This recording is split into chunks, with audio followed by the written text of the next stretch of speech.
Hello, everyone. Welcome in. This is NECC. I am Wealku. I am joined by my co-caster, my partner in crime, the transcendent Treasure. How you doing, Treasure? Oh, I love that. And it's a perfect one for tonight. I'm doing really good, and I'm so excited to bring this conclusion to our spring semester. It's actually our final normal broadcast before we get to nationals as well. So we're really capping off the entire NECC spring semester right now.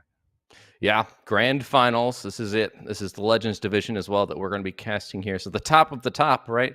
The top of the Yeah. pyramid. We're going to see the cream of the crop go at it and see who can come out on top. So let's take a look at the bracket, though. See the journey that has brought us here. As you can see, Purdue Gold, number 1 seed. And you brought an interesting statistic up about them. I'll let you talk about them in a second, but then their competitors. Waterloo Gold came out on top of Columbia. A little bit of an upset there. 3rd seed beating the 2nd to give us this matchup between the 1 and the 3. Yeah, so on one side, Waterloo has definitely been doing some work finding that upset in the postseason to make it all the way here.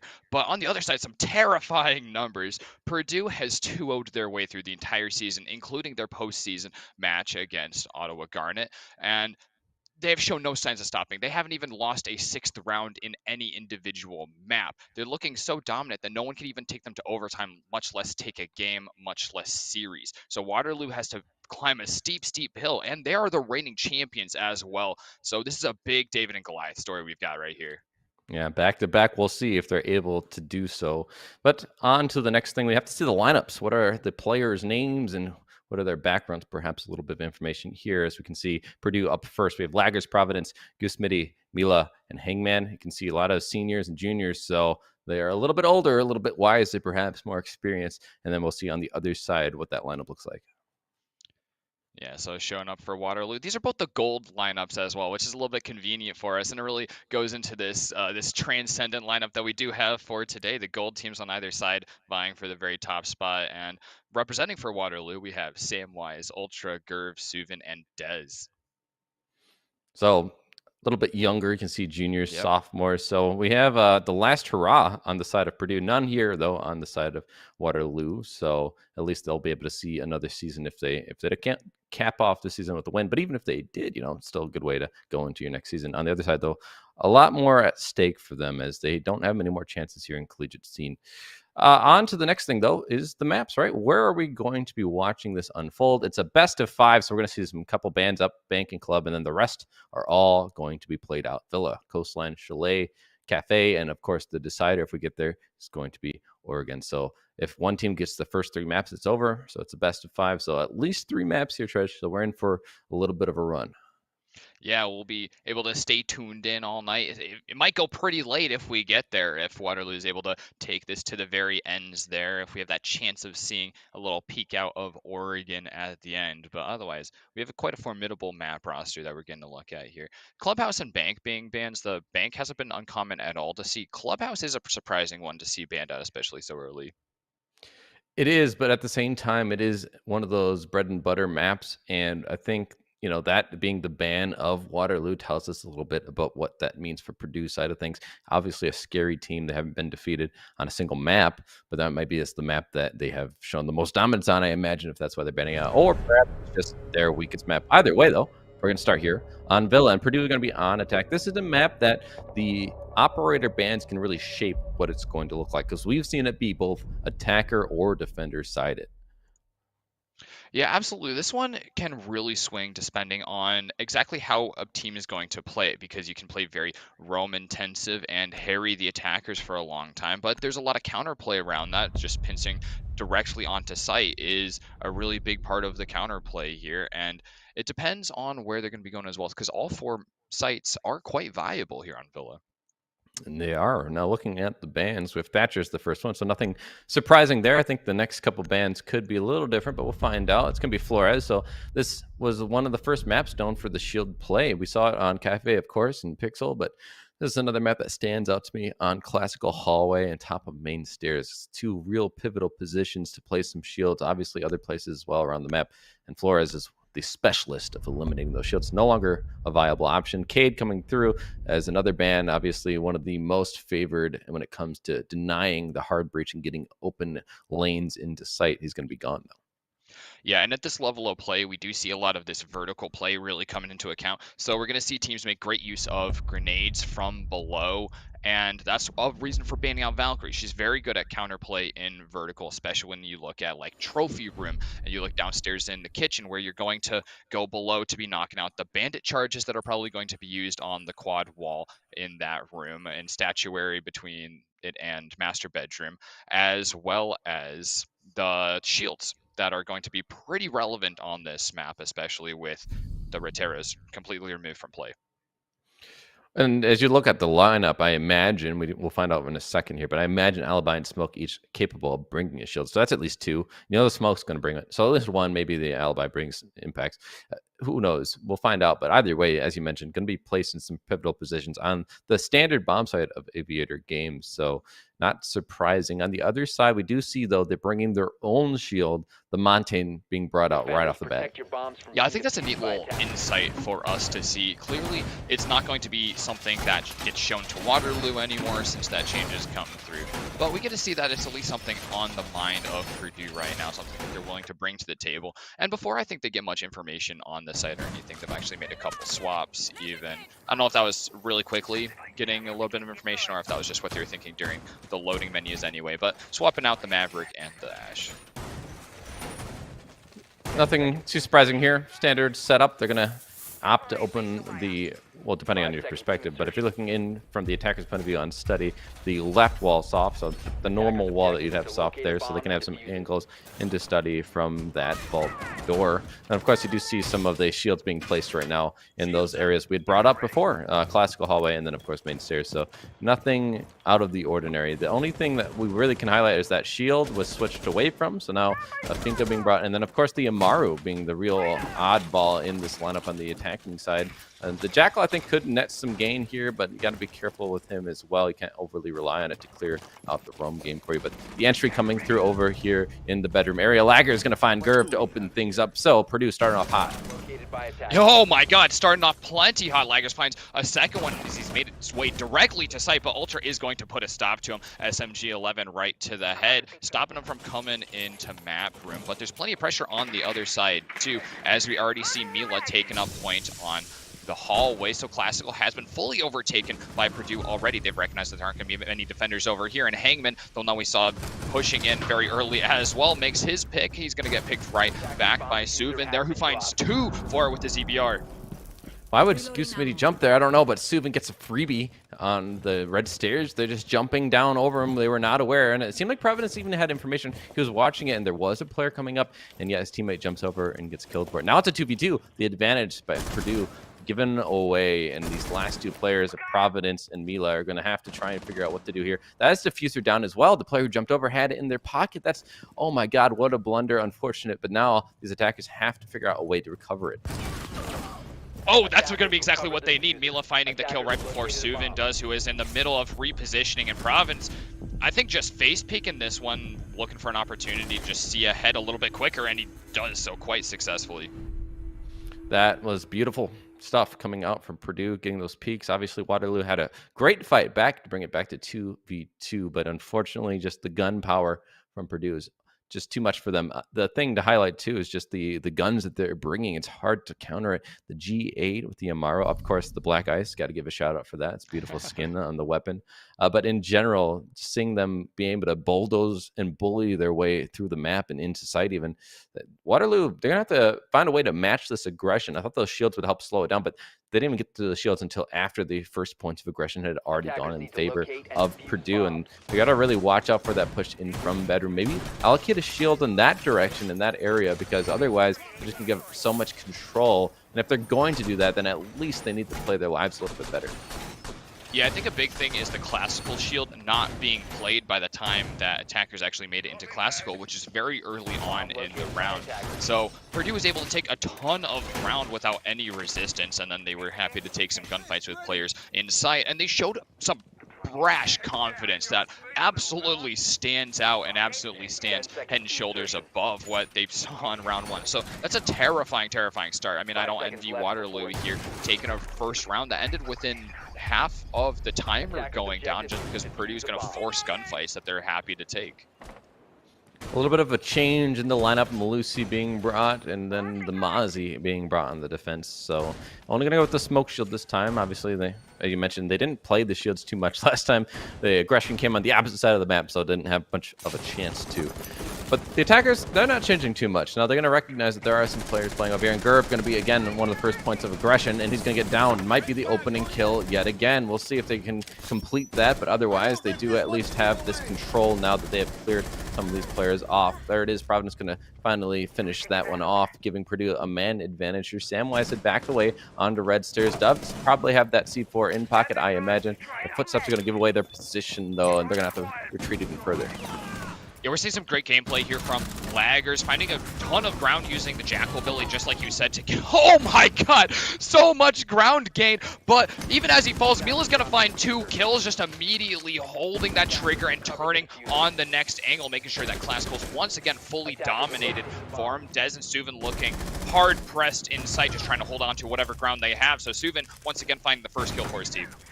Ooh, hey man, just missing the shot narrowly onto Suvin in the study. A 3v2, so Waterloo at least brought it back from a 4v2, but still more work to be done here. And plenty of time for Purdue here. There's a lot of shots coming in their direction. Goose Smitty going to be the one to find that headshot and get the kill. All up to Dez now, trying to get some shots through the wall. They have no explosives on the Jaeger here, so it's a gunfight to the death here, and a 1v3 plant going down. It's complete. Gets one at least for his trouble, but now a post-plant 1v2 situation, and they only have a limited amount of time with that diffuser done. And Dez, the limited amount of HP, has to win some ones here. And they're going to back away even, just trying to play the time. He's going to go for the defuse. Probably bait it out. Some shots from below might hit him, but he's going to actually just go for the complete bait. The grenade's going to make him get off of it, buying even more time for these attackers. There's not a lot Dez can do. He has to go up for the push, but they're not even giving him any signs of life. He's not going to have anything given to him. The swing out with the grenade does cost a life, but Goose Smitty's there to get the refrag. I love, love, love the impact of Mila right here. I love using the grenades as some area denial, just cooking them up and making sure that he's not going to be showing any skin, not putting up any risk of getting killed in the post-plant situation. And the grenades are a very real threat of death, and them just sitting there for like a half a second before the fuse is actually going to finish off while it's on top of the diffuser is going to take away actually so much time, because you have to fade away from the diffuser and come right back to it and try and get typing again. It was unwinnable at that point just through clean post-plant play from Purdue. LMG supremacy. That's what it is right now. Yeah, it really is. We've heard the devs talk about some potential nerfs coming in for those, but at the moment, it's not yet in. So think LMG go Burr, get some kills, and that's exactly what you expect. Again, got to match the aggression. We did see some good play coming out, but I think, again, man advantage being in favor of Purdue almost the entire round. It comes on the back of those early points of aggression not working out for Waterloo. They've lost Gerb 2 times now, opening death for the entire round, and that's not a good stat to have in your pocket. That's not a title that you want to be given. Hopefully in their case they can play it a little bit more passive, because that is a Malusi. That is one of the better guns in the game. You expect them to frag out, you expect them to at least be annoying and to buy more time, and so far they just haven't been able to do that. So that's something to watch out for, a player to watch out for. I don't know who the IGL on this team is necessarily, but whoever it is, they got to get a little bit of chat going forward. My suspicion is we just need Gerv to be in a safer position and be ready for the aggression in the first 30 seconds of the round, because Purdue has pre-placed drones exactly where they want to go in. They're hiding them pretty well because they're consistently not getting shot out in the prep phase or even into this early section. So they're able to immediately open up the window that they want to go in, walk right into the room, and they're immediately coming in guns blazing as well. So Gerv has just been walking around in a room, not quite ready for that aggression so early, and just is getting slammed for super early. Ultra finding laggers is the opening kill, so this time Waterloo going to have the advantage themselves, not giving up that opening death. Laggers does the Jackal as well, so that's a lot of utility gained on the side for Waterloo. They're not going to have to worry about getting tracked any further. They can roam without that at least being a terrifying concern. In the meantime, the drones are coming through. These new jammers are stopping them from getting as much information as they like. Providence does find us to even out the man count. About 2 minutes in, Subin, though, with that nice fadeaway shot, Providence shut down. That's great. Subin continuing to be that star gun for the defense on Waterloo. Finding a second one in this round, that's... oh my god, almost 2 kills every round. But Mila is going to put a shutdown onto that one. Mila, the star on the other side so far for this map, is going to even things up a little bit. But Purdue is still behind on player count. They've lost a lot of entries here, which is very different from the last couple rounds. So now we get to see them play a round that's going to shake up pretty differently. They have to play from behind, so they can't run around and just take gunfights with absolute abandon. They have to slow things down and use their drones to find more intel. And as you say it, so it is. They are droning out. They know it's a 2v3, so it's not unbeatable, but certainly the odds aren't in their favor. At least they're going to stack up here, try and get a player in. There's no one holding the angle, not super aggressively. At least Mila somehow finds that kill on to Gerb. They're shut down, and a 2v2 now envelops, and a lot of HP actually on the side of Purdue in comparison. Samwise, one shot, they're dead, and there it is. Goosemitty getting that shot, and the plant trying to go down, but they're not sure of the position of Ultra. He has the shot on Namila. They get off the plant. They're aware of his position, but they're not able to land the shot. So 1v1 is not going to happen, but Goosemitty is able to shut it down, win the clutch, and Purdue continue on.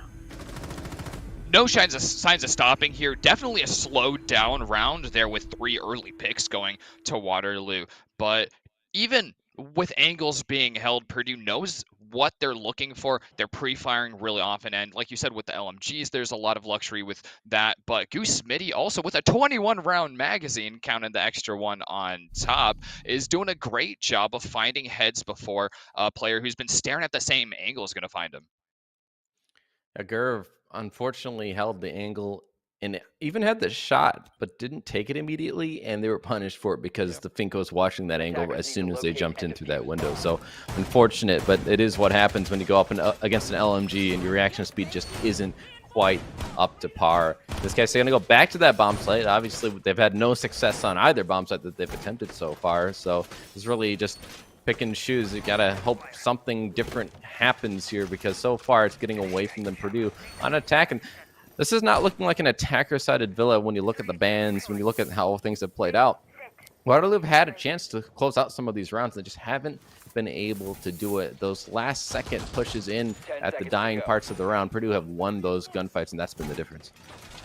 I like the switch here from Gerv. We've put a little bit of attention on him. He's having a hard time finding a foothold in the early rounds especially. Holding on longer that round, we'll give him credit for that. Not first pick or anything. But the Vigil, I think, is actually really good because our assessment earlier of it being drones, or at least my assessment, is that the drones are really what's finding him out early. So this is going to do a lot to kind of mitigate that effect and help him to find some early picks. And we know Purdue is vulnerable. They can lose first pick. We've got the proof of it. That is right behind us in last round. So putting him in a position where he's going to be able to excel a little bit more there, even if he's not bringing the wub-wubs to the table, I think is going to be quite helpful. Interesting lineup. We have Osa, we have the Gridlock, we have the Glaz, and the Ying. And every single one of them, including the Twitch, actually, all smokes. Only to help enable this Glaz who can see through the smokes with their gadget, and then on top of it the flashes from the Ying. It's gonna be an interesting lineup. We don't see this brought very often, but it is definitely showing the versatility that Purdue can bring in their lineups. They're just trying to keep Waterloo guessing as to what they're going to be up against. The push in from Providence, there it is. The Ying Gandel is coming through, netting them a kill, but Gerv is there for the refrag, getting their first kill in this matchup, coming alive right when they need them. Don't want to let this slip any further, but Dez is going to fall to Laggers. Mila on the backside, they don't even know about the repel somehow. Laggers finding one. It's all up to Ultra in a 1v4 situation. They're over by Wolf Window. They're not even anywhere near this, and now it's a post-plant situation. Not even going to be any easier. A team kill at least is going to help them, but not for long. Hangman puts them out of their misery. Purdue looking dominant. Well, it is all surprises on this round, and even with some early picks and Gerv getting a big shutdown there, stopping Provident from keeping up his reign of terror isn't going to be enough, and once again, Ultra left all alone to deal with that encroaching wave of smoke and flashbangs. That was just chaotic. And you can see Purdue really thriving in that chaos. They're just not afraid to take the gunfights, and that's been the case the entire map so far. They've really just been able to push in, swing, and get some kills, and Waterloo are just on their heels, not able to just fight this off, get any real fight back much at all, in fact, and especially that last round. Obviously, you can see that perhaps it is starting to get to them. That was the worst round they've put up so far because the kind of curveball that was thrown at them, that was an odd lineup. Yeah, I think they reacted to it a little poorly as well in the middle of that flurry. Not mid-round, but middle of the execute. That round was basically entirely just a big execute. Two players actually stepped up, and if there's a Glaz, if there's smoke with a Glaz, you gotta stay in your location, because if you're there and you haven't been shot yet, it means you're safe. And taking another step forward where you can see smoke means that you're gambling on whether or not a Glaz has eyes on you. And Laggers did have eyes. He took a life away and another one, not from himself, but it was two players stepping up simultaneously and peeking angles where they did not need to and really should not, especially when they're being pinned by smokes. I could see the thought process in the lineup that we're saying. Gerv getting that opening kill on the Lagger as well, opening things up. Now, I will say that the opening kill, when they had it last time, they were in a 3v2 at best during that round, but they still ended up losing out. So Waterloo, even though they have this man advantage, they've shown that it doesn't always really end up doing much for them at the end of it all. Now, this looks like a fast push. The thing is, there is Capcan on the board, so that could cost this Monte some HP. There's going to be the C4, though, taking him out. So Montaigne already done. It's a 3v5 now without that shield. This is looking a lot harder. There's no vertical play either, just a straight push in. There's the Capcan trap coming into play. Gerv getting killed by Hangman does at least help out a little bit for Purdue, but they are in a dangerous position. There is also that plant down the diffuser. They can't pick it up without going into those sight lines. This is looking like a hard round to get back for Purdue. Especially with Goose Smitty now stuck on the shotgun. He knows there's eyes right above him. He saw that C4 blow up the hatch earlier. He's looking for it as well with the pre-fire on the shotgun, but it's not going to quite find his mark. Samwise is able to drop down. He's got eyes on a player outside as well after taking a bullet, but he's not going to be able to hang in there much longer as Hangman is going to take him out. He knows the diffuser is well under eyes of 3 players, but Hangman's still feeling quite confident in his gunplay, so he just needs to gather up a little intel, leave his teammates to tell him a little bit about what's going on, but he's going to be foraying into the dark. You know, I was about to comment on this lineup. I was like, I can see what they were doing. They brought the Legion, they brought the Capians. It's like they're just trying to slow them down, and I was going to credit it, but I was also going to be a little cautious because the weapons on the board aren't always the most wieldy. And you're not used to playing them very often, right? Like, who plays Capcan that often? Like, it's brought here and there, but sometimes it can catch you off guard. It doesn't have any recoil, so maybe that even throws people off. But here, they've shown that they are capable of it. They have found the cure to their problems. They've been able to slow down the push now in a 1v3 situation. Hangman on a triple kill. He has all the kills so far in this round for his team, but still 2 more to be found. He finds 1 more, a quad. Can he find the last one laying down in the corner to his left? He's going to walk through, but he's going to get caught unaware. Ultra able to hang on to that man count and bring it into a round 1.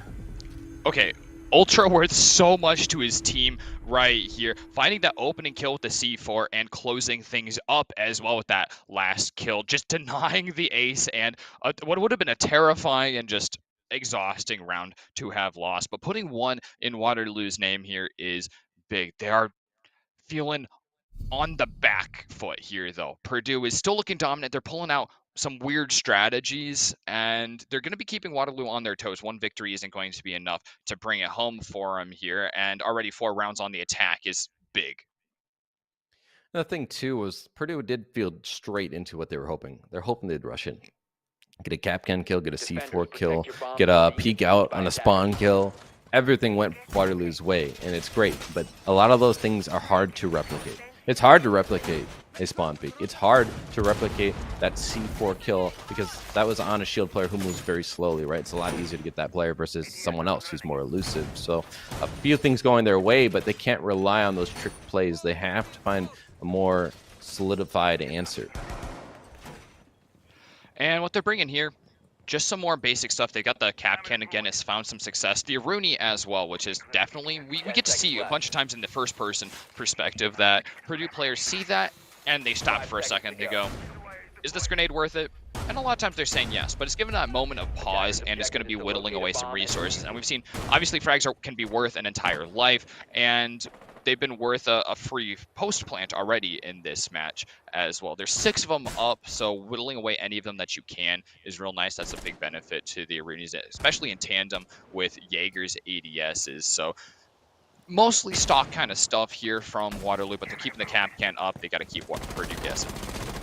Well, also, Subin getting kills with that DMR on the Aruni. So not only bring it for the gadget, but clearly they've been having success with it. So it makes sense to continue where you've had success. Now, Gerv on the roam, not going to play as aggressively above where they've been picked off before, but Hangman does seem to also be on a similar floor. Now, not necessarily in the same position, but they could run into each other over time here. But it looks like Purdue is actually going for a bottom take. They're trying to clear out, throw some nades up. This might catch that player who is in vault, and it does indeed. Providence getting that kill onto Dez. That's the Jaeger. Ironic that they get taken out by a grenade when their gadget is the direct counter to it. But Subin getting a refrag back. Hangman continuing, though, doesn't want to let Purdue lose that man advantage they had gained, taking out Ultra. Players coming up these red stairs. This has been really hard for Waterloo to contest. They haven't had a lot of pressure on classical or red stairs, or not any that Purdue doesn't just walk right through. They're nading up on their default position. The call comes out really quickly on that headshot to the back of Providence's head, and Curve is poised as well to take out Hangman. It's a 2v2 now, but there does have to be a retake from the defenders. Both of them are up here at the top of red stairs and in classical, and the attackers have already just moved their way back in. Amila is also watching a window, which is going to make it so hard to get this post plan. Pushing up Samwise, trying to stop him. They know the plant just went down, but Lager's peeking up after planting, gets the kill, and Purdue are looking dominant still. One round they had given up, but after that, it's just been continuing on where they left off. These pre-fires. The LMGs, just like you said, they give you so much luxury to just pre-fire anywhere that you suspect someone might be. I thought that one might be client-side debris or anything, but no, it looks like it was just, okay, it sounds like someone's in the hallway. Throw some G8A1 rounds down there. I mean, we got plenty to spare. We've got an entire drum to unload out there. So Purdue is already one off of match point. They got the 5-1-1/2, their first map on Villa. It is, to be fair, their map pick. This is their first map pick, too. So this should theoretically be their strongest one in the entire map pool for this fight. So there is that to take this with a little bit of a grain of salt, but they're looking crazy dominant. And to be fair, though, like they've 2-0'd everyone. So, yeah, I mean, what map is weak if there's? It's hard to really say. Yeah. So we'll see how it plays out. But you're right, it is their map choice, which does say that, you know, they prefer it. Of course, they let the other team pick something, but they did ban away, I believe it was Bank. So there's clearly something going on that map. So maybe something to look into in the future. Of course, the map pool will change after this as well, towards the more competitive pool that's been updated in recent times. So this might be the last time we see Coastline too, which I think will be the next map, if I remember correctly. Yeah, that'll be our map too. So we're guaranteed to go there. We'll get a little send-off for it since it won't be back in for next season, as weird as that is to say. Either way, though, going back to Aviator Games, and they had, you know, had a great flank to give credit, but it came in a bit late, like you mentioned. The site control is already lost. So while Samwise and Gerv had some success there, pushing up, getting some kills each of their own, they were not able to then get the retake that was necessary to stop the plant and just seal the round off. Unfortunately, it was a post plant situation, in fact, and they got sniped out and shot out by a G8. So it's not the way that you want it to go. Again, you want it to be a little bit quicker on that return to site. Now, looking at these players from Purdue, they might just rush up red stairs and just go for a straight site take here. We'll see if Waterloo's ready. Yeah, Waterloo looking for a little bit of a gimmicky thing here. We saw some interesting plays from Purdue on their attack. They're not even bothering to clear out the barbed wire, and Hangman's going to be the first one finding a kill. Providence finds another as well. Gooseman, it looks like a blue sweep, especially as Dez is going to take out his own teammate before he finds Laggers. He's now stuck all alone up at the top of red stairs. He's going to confirm the kill, but C4 goes off from below. I don't think that's quite what finishes everything off, but there's just guns all around him, and unfortunately, running up red stairs, even though it netted some success for a couple members of Purdue, definitely was not on the cards for Waterloo.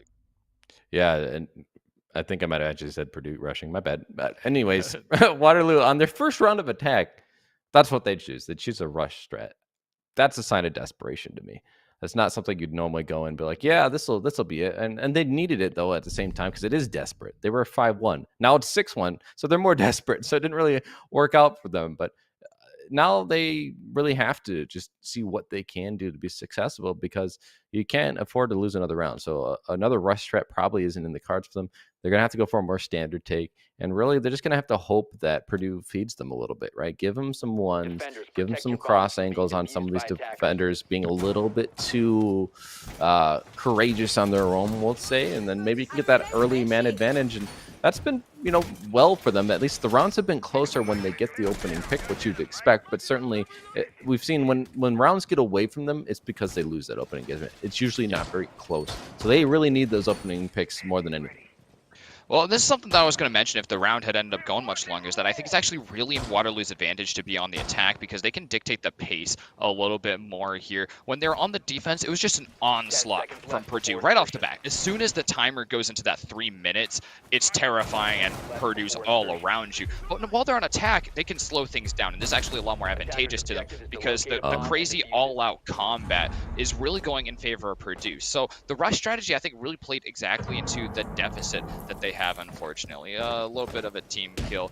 It might just be a BM, honestly. It was for sure. He's like, no, it's a ice pumping. You can't have it. And then just TK'd his teammates. So, whatever.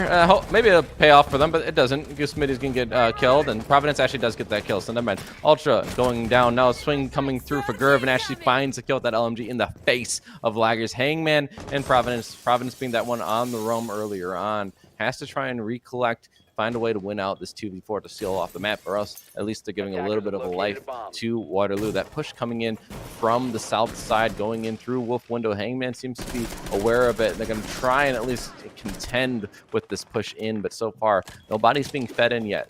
Waterloo know they can play this, and there's plenty of time for them to just figure out what they want to do here. Yeah, throwing in some nades here, getting a little bit of team damage. Not quite what they're looking for. They just need to scope out Hangman, find exactly where he's coming from. Oh, no. A team kill is not what they want, especially not on Suvin, who's been playing quite well so far today, but Gerb does find Providence, leaving Hangman all alone. He's going to find Samwise, though, and he's going to continue holding up in Trophy, backing off a little bit, and he knows his setup better than his opponents do, so he can just keep taking more angles. He's done a really good job of playing aggressively and keeping his opponents doubting. There you go, right there. Oh, no! Downing and outing Dez. Gerb has to do the self-res, but it's just not going to be in the cards. There's plenty of lines of sight on him there still, and a really, really quick map one being just stomped through by Purdue. Hangman clutching out there with the wild peaks. The coverage just not good enough from the Finca. They get shut down.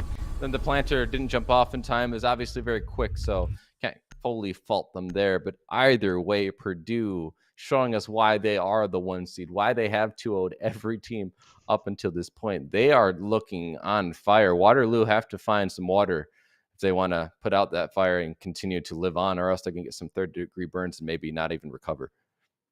Yeah, so that's one for the clips folder for Purdue. But moving to Coastline, that's a Waterloo choice, this map. So we're going to be hoping that it will help them out. It is another pretty gunfight intensive map, though. A lot more gunfight intensive than Villa for sure. So switching up that gameplay, finding a way to keep Purdue playing at their own pace is going to be paramount to slowing this one down, which I think is going to be key here, unless Waterloo has something real exciting out the books that I'm going to be totally just as surprised as the rest of you on. Well, we'll find out soon enough, but we do have a short break as always between the maps, so we'll be right back after this break.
Welcome back with NECC R6 Finals. I'm still Treasure, and I've still got Wealku right here with me. We just ended our blazing fast first map on Villa. Purdue showing us just why they've been on top of the league for all this time. Yeah, just so dominant, and it's really the gunfights that scare me on this new map of Coastline, which was chosen by Waterloo, like you mentioned, but that's more concerning to me because it didn't look like Purdue were like throwing any crazy strats at them. It was purely gunfights. They're just checking angles and taking the gunfights. They were doing like the swing or be swung kind of thing. They were swinging everything, and they just dominated. And Waterloo won on a round where they matched that aggression with traps and explosives, and it worked out for them. So maybe they can bring a little bit of that here. But on a small map like this, yeah, you might be able to get some more explosive kills because there's a lot of corners people can turn or get stuck in. But at the same time, there's so many angles to watch out for. And those angles have been in the control of Purdue. Yeah, I think over the break I was thinking about this, and I think that what I really would like to see personally, at the very least, from Waterloo is just unchaining the weirdest stuff that they have, because Purdue's been happy to throw like a shield push and like a 5-man rush and a 10 smoke lineup on the attack. They've been willing to do some crazy stuff just to enable them to get into really meaty, grindy gunfights. So I want Waterloo to match that. Just no holds barred, rules of the jungle, just get ahead of Purdue and put them off kilter, because Purdue spent the whole last map just swinging from the side where Waterloo doesn't expect. I would love to see them flip that on its head. Ben's not surprising whatsoever. You got Thatcher. Flores maybe slightly surprising. You could maybe have sounded like a jackal pick because it was used so much, by the last map. But at the same time, that's not a huge concern necessarily.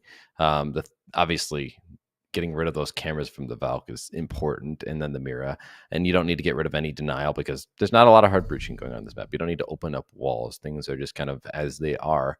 With maybe a little bit of adjustments needed, which is why the Ace and Hibana are being brought. Maybe on the off chance that they think that they might be going like Penthouse. That's like the one site you need hard breach, or to open up some angles that they want from VIP. I don't know. It's actually kind of odd to see them bringing two Well, I feel hard like that's breaches. probably just guaranteeing that you get VIP open at the very least and VIP wall, so you get an additional angle into Pink Bar upstairs. Oh, that's fair. Okay. Yeah, Even but then, though, two it's kind of full gone away. operators for it is a lot, yeah. Yeah, two hard breaches. That's not what you see on Coastline very often. Yeah, so they must be pretty focused on that if that was their immediate pick, and they're not immediately switching off of it either. On the defense side, we've got a Vigil. Once again, I think that's a nice option because the pre-placed drones have been pretty important all the way through this match already. So lots of roaming and lots of fragging potential. Basically, Providence being the only one not on a character that you can pick for the gun alone. Purdue starting on defense here, so it's a little different. We saw it near the end of last map, but we didn't get to see too many defenses from them, so this will be a little bit more insight into how they do like to play on that side of the map. On the other side, though, they are going to be pushing on the attack for Waterloo. They're coming in from the complete opposite side, and the lineup, like we mentioned before, nothing too surprising, I guess, except for those two hard breaches, but they got the Jackal, so they can at least allow them to get more information, even if the drone work isn't completely on point. But outside of that, one LMG being brought, and they could have brought a couple more, I think. But that's all right. Either way, they're going to be taking this slowly, and they really are going for that penthouse area VIP, it looks like.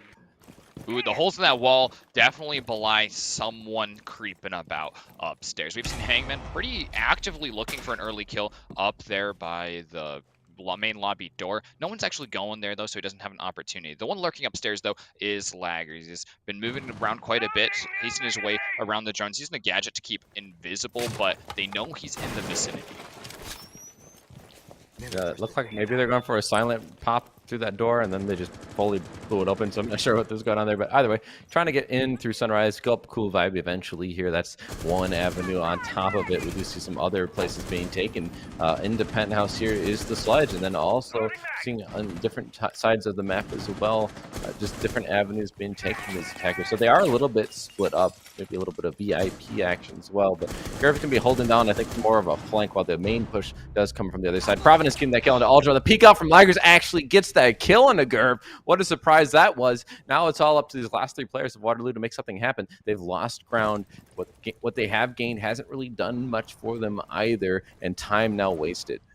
Yeah, and there still is a lot on the north side of the map that's pretty scary. You know that someone's out there looking for an opportunity to pinch on them from behind. Just closing one of them up, though, Samwise is going to find Laggers. And that's really good. He's the hardest one to track down. He's quite slippery up there if left to his devices. So the defense here is just looking to huddle down on their fortifications that they still have. A couple shields offer some great cover to fight at a huge advantage. Peaks coming through from both Samwise and Hangman on that Jaeger. We saw Hangman have 11 kills, the only one with double digits in the lobby. Flash is going to actually hurt themselves, but Dez does find a shot on a Goose Midi. Hangman does take some damage, but Samwise can't land the headshot there. Would have been the kill. Now 3v3, 30 seconds remaining though, so these attackers have to figure out exactly what kind of push they want to do. They're kind of disjointed as well, not having the exact avenues that they'd probably like here to get some pinches going. In fact, we even see a little bit of a push away. Dez on that hookah balcony is going to be the point of aggression, though, has to push and get a plant, and they need some help here too. Subin going to give them that help though. Mila taken out, but Providence stopping Dez for pushing in, does get that planter down. Now it's a 2v2, and they don't have planter in hand. The peek's coming from Providence. Shut them down, SMG 11 in hand. It doesn't matter. We can get those kills and get the round. That's a 4K, all with the SMG-11, just anchoring up, waiting for the kills to come to him. He's looking quite nice so far, and I noted earlier that he's the one with a less of a fragging gun. I mean, the SMG-11 does spit out bullets at a stupid pace, but I didn't expect him to just hole up on that wall and take any and all incomers. That was disgusting. Had the shotgun kill earlier, so it wasn't all done with the SMG-11, but still 3 at least there at the end we saw get the SMG-11 kills. So that's impressive stuff. That's when you know that your support can get kills, when they can just land headshots like that, like it's no problem. Providence, though, probably has some experience on it. They were playing the Amaru, and they have the SMG-11 as a backup weapon, so, you imagine they probably pull that out once in a while once they've just laid down the left mouse button when they have the G8, and then they run out. They have to switch quickly to that secondary. So I'm sure they're used to it by now. Either way, though, round 1, they get to go to a different bomb site. They can't repeat it for a little bit. So kitchen service is where they're opting to go. That last round, I'm a little bit worried about seeing Waterloo a little splintered, taking a lot of 1v1 gunfights. I think Laggers actually could have been shut down way earlier if an attacker had been on a rappel on main stairs. That would have been a great position. He actually had to be pushed out there by the pressure that Gerv was putting on early, but Gerv then was left in a 1v1 fight that just kept going, and with 2 roamers up there, he was bound to get pinched at some point, even if he was able to just stall out the 1v1 fight. And we saw that last a little bit longer as well, once we got to see, was it Samwise having that gunfight with the player on the shield for quite a while as well, and just stalling out because they don't have pinching angles. And that's so important for dealing with the roam. Hangman taken out early. That's the Jaeger, so it's at least not utility down for Purdue. But so their top fragger from last map is done. Hasn't done too much yet this map, but it's early goings. Still, a man advantage for Waterloo will allow them to feel a little more confidence pushing in. Samwise with a nice shot onto Laggers. What a strafe that was. Just completely shuts them down in that headshot. And now they have a lot more control above. Plenty of time in hand, too. Not even a minute in. Subin finding Goose Midi. Things are falling apart for Purdue. They're just losing men all over the map. And now the last 2 are in a flurry of a gunfight soon enough, as they're getting pinched from every angle. Yeah, they're going to get some information here. We know that there's a player up top because of the sledge, but it's not going to do them much help. There's not anything they can do to act on it if they're covered from multiple angles. Mila's just been lying here in a corner. I think maybe just waiting for death to take him at this raise. Okay, back up and ready for the action, but he can't see anything quite until he finds Samwise and takes his head off right quick. No flawless for the round, but definitely no contest on the round. Good attack coming through from Waterloo. This was something we hadn't seen really, is just winning those gunfights. And it really was a lot of ones that they just were able to capitalize on. It seemed like, and I could be wrong, but just the reaction speeds were way too fast. They had to have had information is what my gut tells me. They had to have been feeding those information with drones, I imagine. Someone giving that information to Samwise to just push in and get those frags. Otherwise, maybe just common angles that they would pre-fire. Who knows? But that was some fast kills. No time to react for Purdue players. And Waterloo are looking a lot more scary than they had in the previous map. Yeah, and like you said before, a lot of these rounds are going to be dictated by early picks, and taking both the roamers out so quickly, not even having to root them out for very long. And like you said, it has to come down to early intel and early picks. And that's going to leave a dominant round and a really sweet taste for once in Waterloo's mouth. They've got the 1-1 record. They haven't been able to keep even with Purdue so far in the match, and not in the previous series that they've played against them either. They're going back to kitchen as well, so Waterloo doesn't have to change much here, and they just want to replicate last round. 10 seconds to insertion. See what they're going to do as far as positioning goes, but some different ops have been brought. See Thunderbird making an appearance, and then of course the Capcans maybe trying to give Waterloo a little bit of their own medicine. They had of course been prey to it the last map where Waterloo was bringing the op and actually had gained a kill from it on that rush round that didn't pan out for Purdue, the one round they had lost, right? But in any case, we'll see if it actually nets anything. It was a quick push, but so far it's looking like a little bit slower coming out from Waterloo. That opening pick though on Amila allows Gerv to get on the scoreboard a little bit more, and of course allows them to have that man advantage that we've talked about being so pivotal. But there are some additional tricks up the sleeve of Purdue here. Goosemitty's got some reinforcements downstairs in Blue Bar, which is a little bit interesting. He's going to get droned out here. I think he got it, but he's got to make definitely sure because it also exploded some paper. So he's got to be worried. He's at least been seen down there, which means that the Goon Squad is coming for him. Minute in, already some bodies found. We're going to see the peek out coming through, and the shots do land. Laggers getting a kill on Des outside of the building. It was a smart heads-up play. And then another shot from Goosemitty evens it back up. So the fight back from Purdue brings it back to an even man count. Now the push in from Subin. He's trying to find that body, but he gets caught unaware. Goosemitty playing a little bit of a dance. Oh my God, Providence also finding a kill on the Ultra. Now it's all up to Gerv, who got that opening pick. And now they have to find a bit more. There's 3 more bodies to be found. Plenty of time. Goomine going to give a position away. There is one below on white, but they're going to get caught from 90, it seems. The peak coming through. Can't land the shots. Lager shuts them down, and Purdue end up coming back and winning on that bomb site. Well, we thought that it would be done if there was intel and early picks for Waterloo, but Purdue can show us early picks and intel right back in their favor, even if they are going to lose the first player. And they've got those interesting tricks, making Sunrise into a real kill room, just baiting as much fighting to happen in there as possible, which is still a couple rooms. I mean, well, just about 1 room off of actual site in Kitchen, but you can't go directly from Sunrise into Kitchen anyway. So even if Goosemitty was removed immediately, that's not an immediate entry. Goosemitty, Laggers, and Providence each doing work to bring that into fruition, into a positive round for them. Obviously, they had lost their 2 buddies early on, and yet it didn't face them. They show that they are very capable of coming back from the man deficit. It was something Waterloo hasn't really shown us in the last map, and they haven't been in a situation to show us in this map. At least they've lost the rounds, they have lost that advantage. So we'll see if they have that capability, but it does show Purdue not just champions for the gun power, but also just the mental. They're able to stay with it even in circumstances that are less than ideal, able to come through. Now the Pulse is going to feed some information. That's going to be an interesting thing. Are they going to drone it out? Will they be aware of him feeding that information to the teammates? Are they going to hunt him down, try and shut it down early? On top of it, you also have a Oryx who can jump through hatches and just cause a lot of mayhem. So they have a little bit of another curveball like we had seen last time when they did that 10 smoke lineup. Here it's a little bit of a trickery on the defense. Yeah, it looks like a curveball in every direction. There's lots of intel for the defenders, some intel denial between Vigil and Mozzie, and some player denial here from Mila specifically, taking out Suvin, making sure that he doesn't get that intel as the Jackal. I mean, they'll take any player, but that definitely is going to be hurting, especially since Suvin has been on it today. Providence shut down now, so that at least can even up the man count. Gerb getting really good on opening kills for his team, at least. Obviously, in this round, it wasn't the first kill, but it's an opening kill for his team. A nice nade from Samwise finds Mila, shutting him down in that Sunrise area, gaining some control. We do see a player playing near that area at the front office, but they're going to dip away. They're not going to try and look through the courtyard at them, at least not as of yet. And the man advantage now in Waterloo's hand. Plenty of time. Again, these picks are coming so early, but on a map like Coastline, not super surprising. Some more information being gleaned from Ultra on that drone work. And now the attacker is feeling confident enough to start getting a little bit more into the building. Samwise shutting down Hangman as well, so things only going further in the favor of Waterloo. This round is a sign of some recognition and action in the time in between rounds already. They've seen the weird stuff that they're going to be doing from Purdue, and they're immediately bringing up a lineup and some calls that are going to be the immediate answer. They take out the player in Sunrise that harried them so badly last round. The question is just going to be if they can win out rounds where they don't have the prior information, because they have to be pulling ahead. They can't back and forth rounds like this and come out on top, because eventually that last round has to go to one team. Ooh, impact not landing. There's a player on the cool vibes, but they're not aware. The grenade will find them, though. They walked right into it. Samwise credited with another kill. I think that's a triple on the round for them.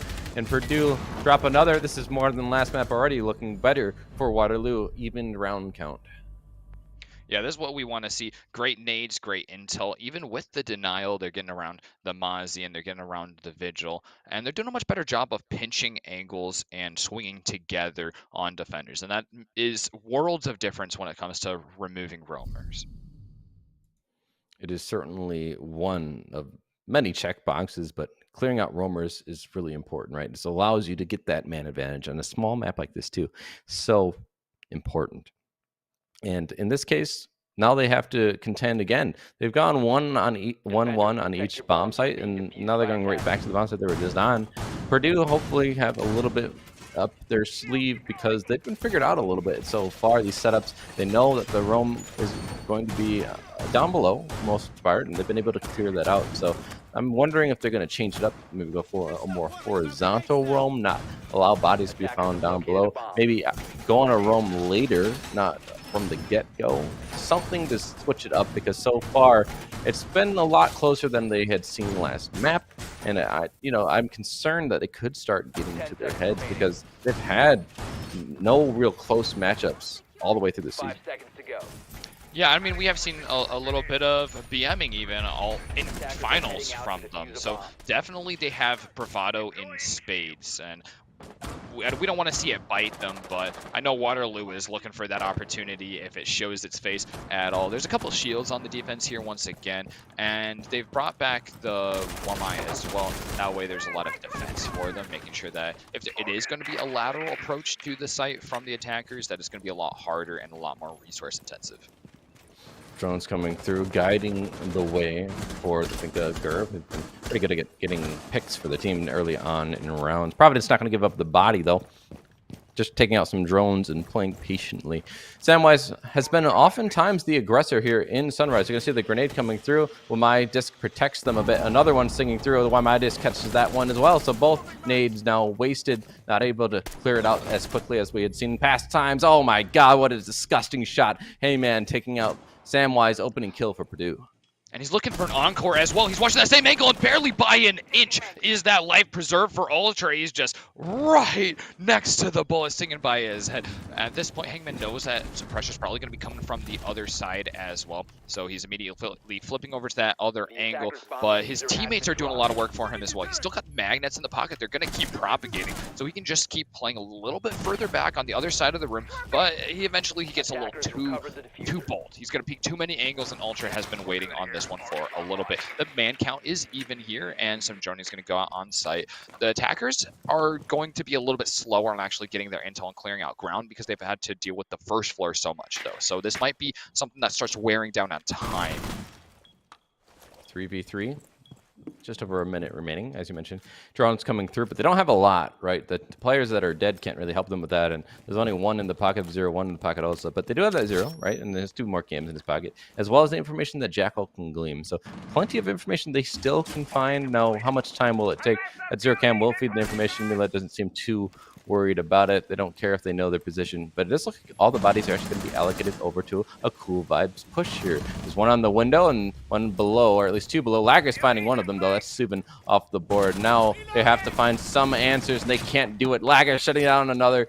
Dez now dead, and Ultra in a 1v3 situation. 30 seconds remaining. They do have Diffuser in pocket, but this is not looking like very optimal for them. They have to jump in. They have to go for some gunfights here and just hope that the ones are fed to them. The information from the cameras also being fed by those dead players. So Purdue is just going to allow them to know where this is coming from. The shots trying to return, find a player who's prone, can't do it. Ultra just going to have to swing in, try and find some bodies. Not able to collect anything so far. 10 seconds remaining to swing through, and Laggers find another. Purdue staying on top.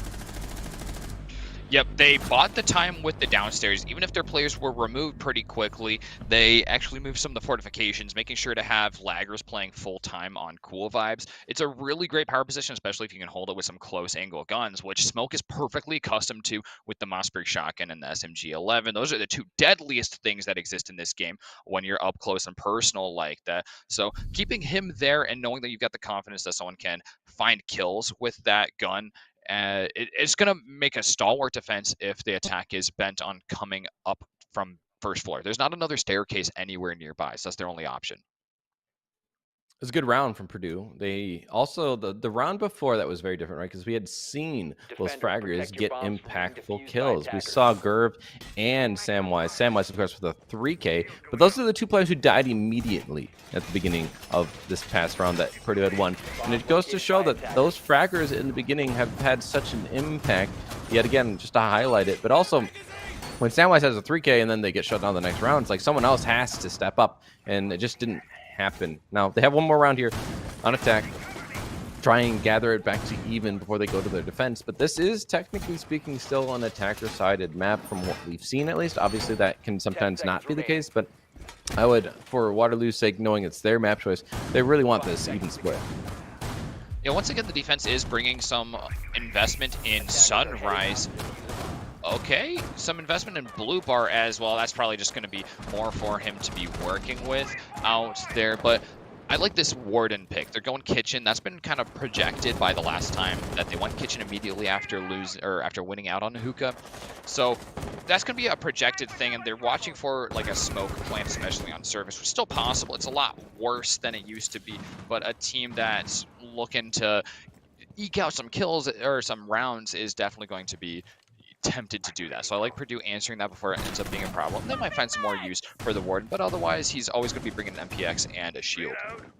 You know, there's a little pet peeve thing going on, I have to say, is Goose Mitty has a shield in his pocket.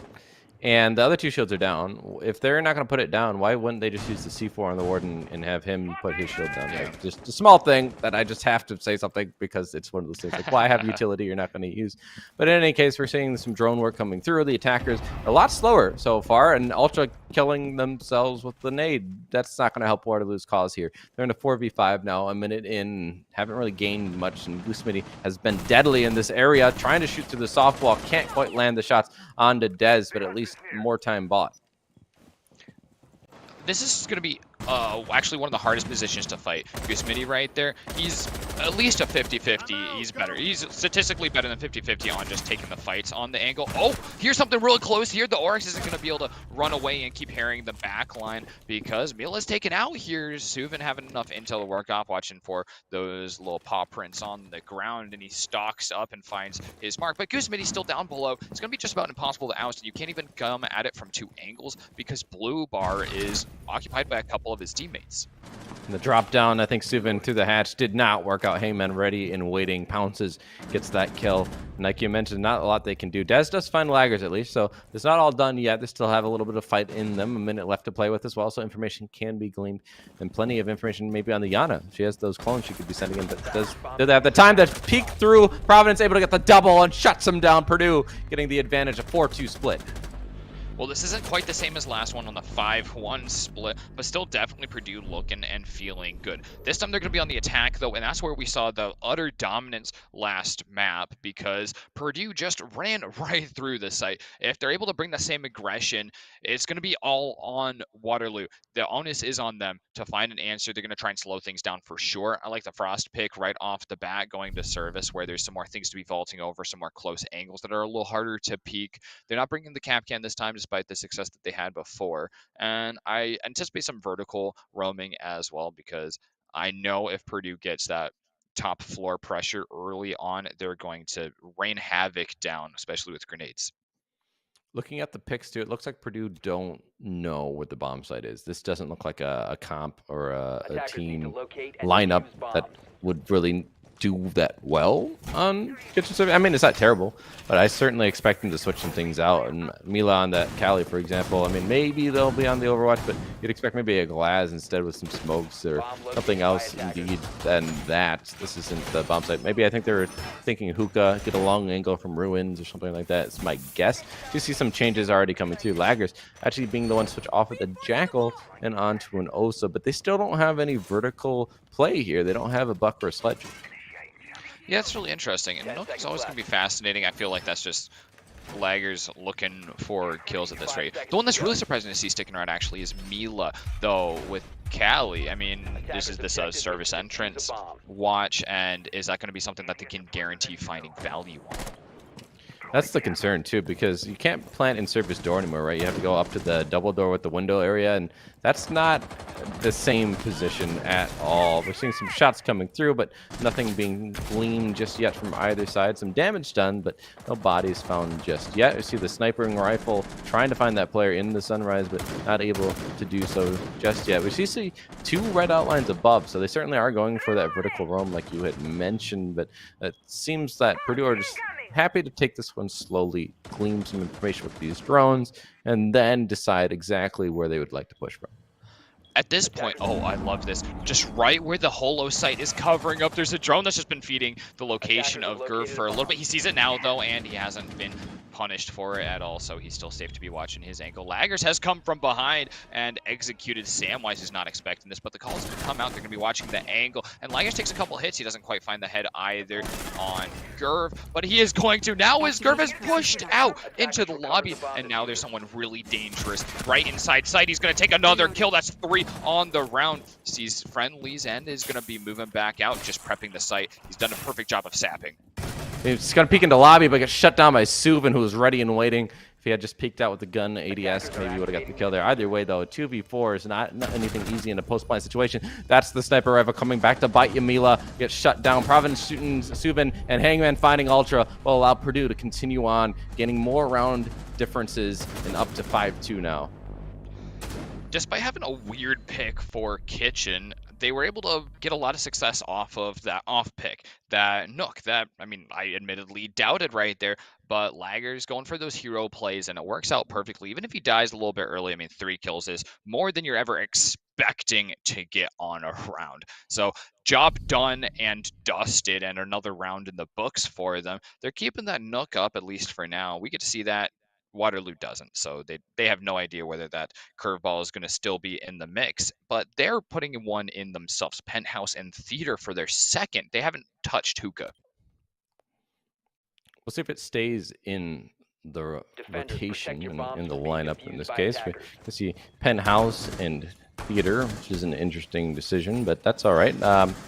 They obviously need something to throw off Purdue, because Purdue, with that knock, for example, has thrown them up. That was something that they were not accounting for.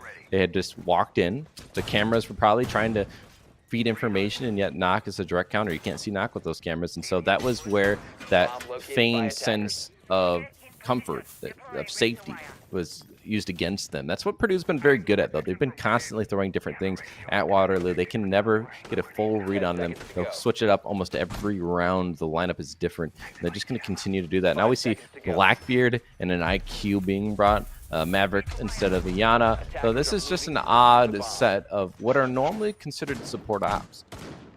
Yeah, everybody's a flex this round over at Purdue. So that's going to be pretty neat to see how it plays out. I mean, obviously, Blackbeard is one that's not really taken with the intent of like adding to team composition. That's just more fighting, and I'm okay with that. I don't even have a problem. Like, no complaints here, because Laggers has already put down 2 3Ks on this map. He's on 9 and 5, as we can see, nice and bold over there. So making sure to just keep enabling him. Because of the black eyes, because the F2 is awesome, but the Rico is somewhat hard to control depending on who it is. I have confidence that Hangman could control it, though, so it's an interesting choice. Either way, though, they get the refrag, they get the even man count, but they're not gaining a lot of ground yet. And we saw this last time. They had taken a little bit slower of an approach, and it was fine. It worked out for them, but the concern here is, can they have similar success? Because a knock is what made the difference. They snuck in, they got a 3K, and allowed them to get into sight and get a plan down. Here, you don't have that level of ingenuity, right? You don't have someone who can come up from behind like that. So they have to figure out a new avenue to get that advantage that they had gained here. A drop through, Samwise down, but so was Goose Smitty, so it's all even on the board. Yeah, here's a coordinated push between 3 attackers. And while a down has gone off, there's no confirmation. Hangman's going to clean things up, though, finding Gerv, making sure that his teammate isn't going to be falling prey to like an impact grenade from Theater or anything. And he's been in this extended gunfight. He's not got a huge advantage with the DMR, but Mila's there to back him up, just annihilating Dez entirely. 2 attackers on 2 defenders right now, but a lot less health on the defense side. And Ultra's been looking for a fight all around it. He just can't find it. Still, he's going to have to tell his location if he gets any closer to the Surya gate, but that's okay. He's got the carbine in his hands. He's going to annihilate Mila. It's the 2v2 as Goose Smitty has been brought back to life, but Purdue has to make the move here. They've got diffuser and time starting to tick. What they could do is still go for the defuse here and then get a... Oh, that's a down on the Ultra through the wall. Wow, what a shot. They're not even aware of it. They could go for a plant here and just have someone jump out of the window in the meantime. Plant coming through. It's all up to Samwise in the 1v2 as their teammate is down. Plant will come to fruition here because they're not moving. And now they have a chance to jump out, and there it is. That's going to be a huge obstacle to jump over here for Samwise because someone on that rappel is very hard to deal with. Now he could help his teammate up, at least have a better chance here in the 2v2, but still a lot of work to be done. Not a lot of time to do it. 30 seconds on the clock. You still have a 7-second diffuser, a little bit more than that, in fact, so not any time to play with. They're going to have to just go in from different avenues, trying to find where the bodies are, but they don't know. They're unaware. There's one player in the closet. Hangman getting a kill, finding Ultra, and a quad on the round. Purdue up to 6-2 and on map point. That is phenomenal. These huge multi-kills just keep coming out for Purdue. And while they're on attack, and even if they have some setbacks, they are still just looking so strong. They pulled this one up to match point. It's been a lot more back and forth over the course of this map, but Coastline is looking just inches away from Purdue's. They're going to be bringing a couple more of these eyebrows for us, but all of it fell into place by the end of the round, wouldn't you say, Wes?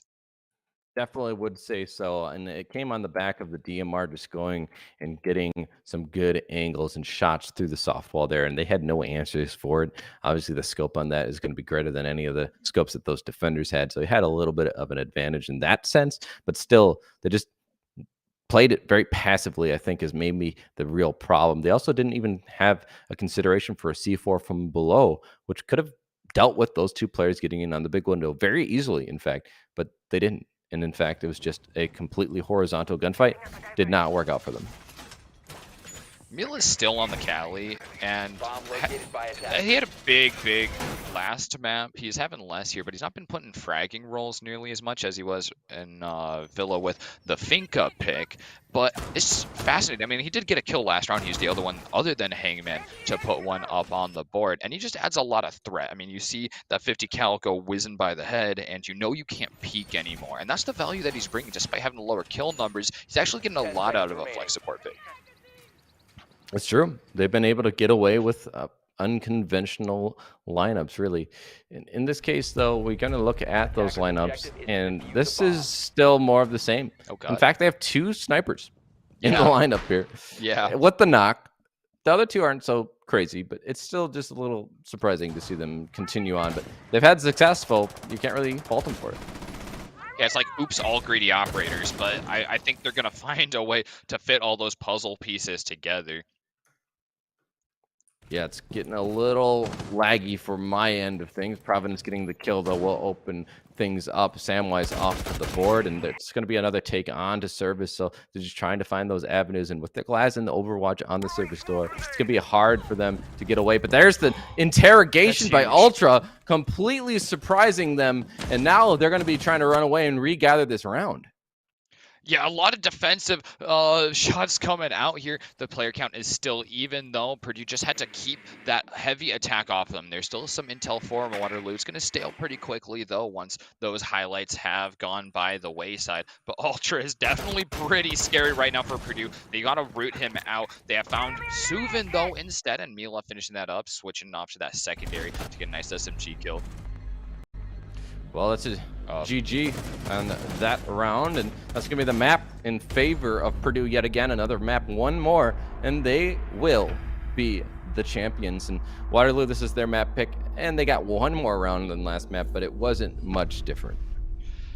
Yeah, that one really fell apart real quickly for Waterloo, especially once they were on the defense. That's where Purdue looks the scariest. They're so coordinated. I mean, I've definitely said this. We had the opportunity to commentate a few of their matches over the course of this season, and it just gets tighter and tighter the further we go. It's been a few weeks since I actually did get to commentate them for a full match last, and it's yet another addition to that level. It's another layer on top of the pyramid. They're so well coordinated. Even when they're doing something corny and weird, they still make sure that they've got the fundamentals, covering lines of sight, making sure that they're communicating, swinging together, and keeping their eyes on the objective so consistently. That's what makes them do it, even when they've got two snipers and a nook.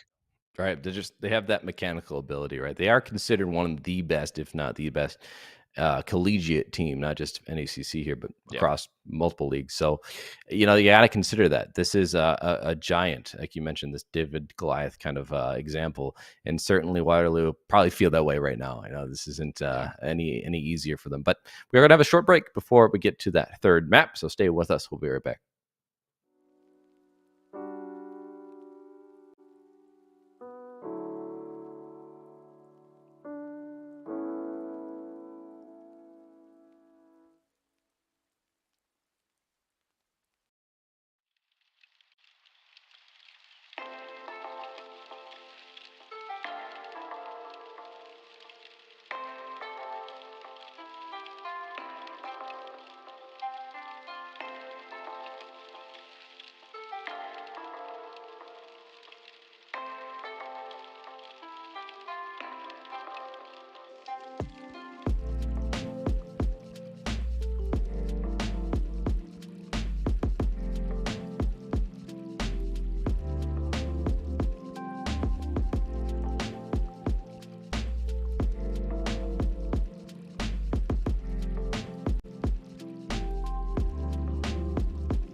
Hello, everyone. Welcome back. NECC here. We're in the Legends Division Grand Finals, Purdue versus Waterloo, both gold teams of those schools, of course.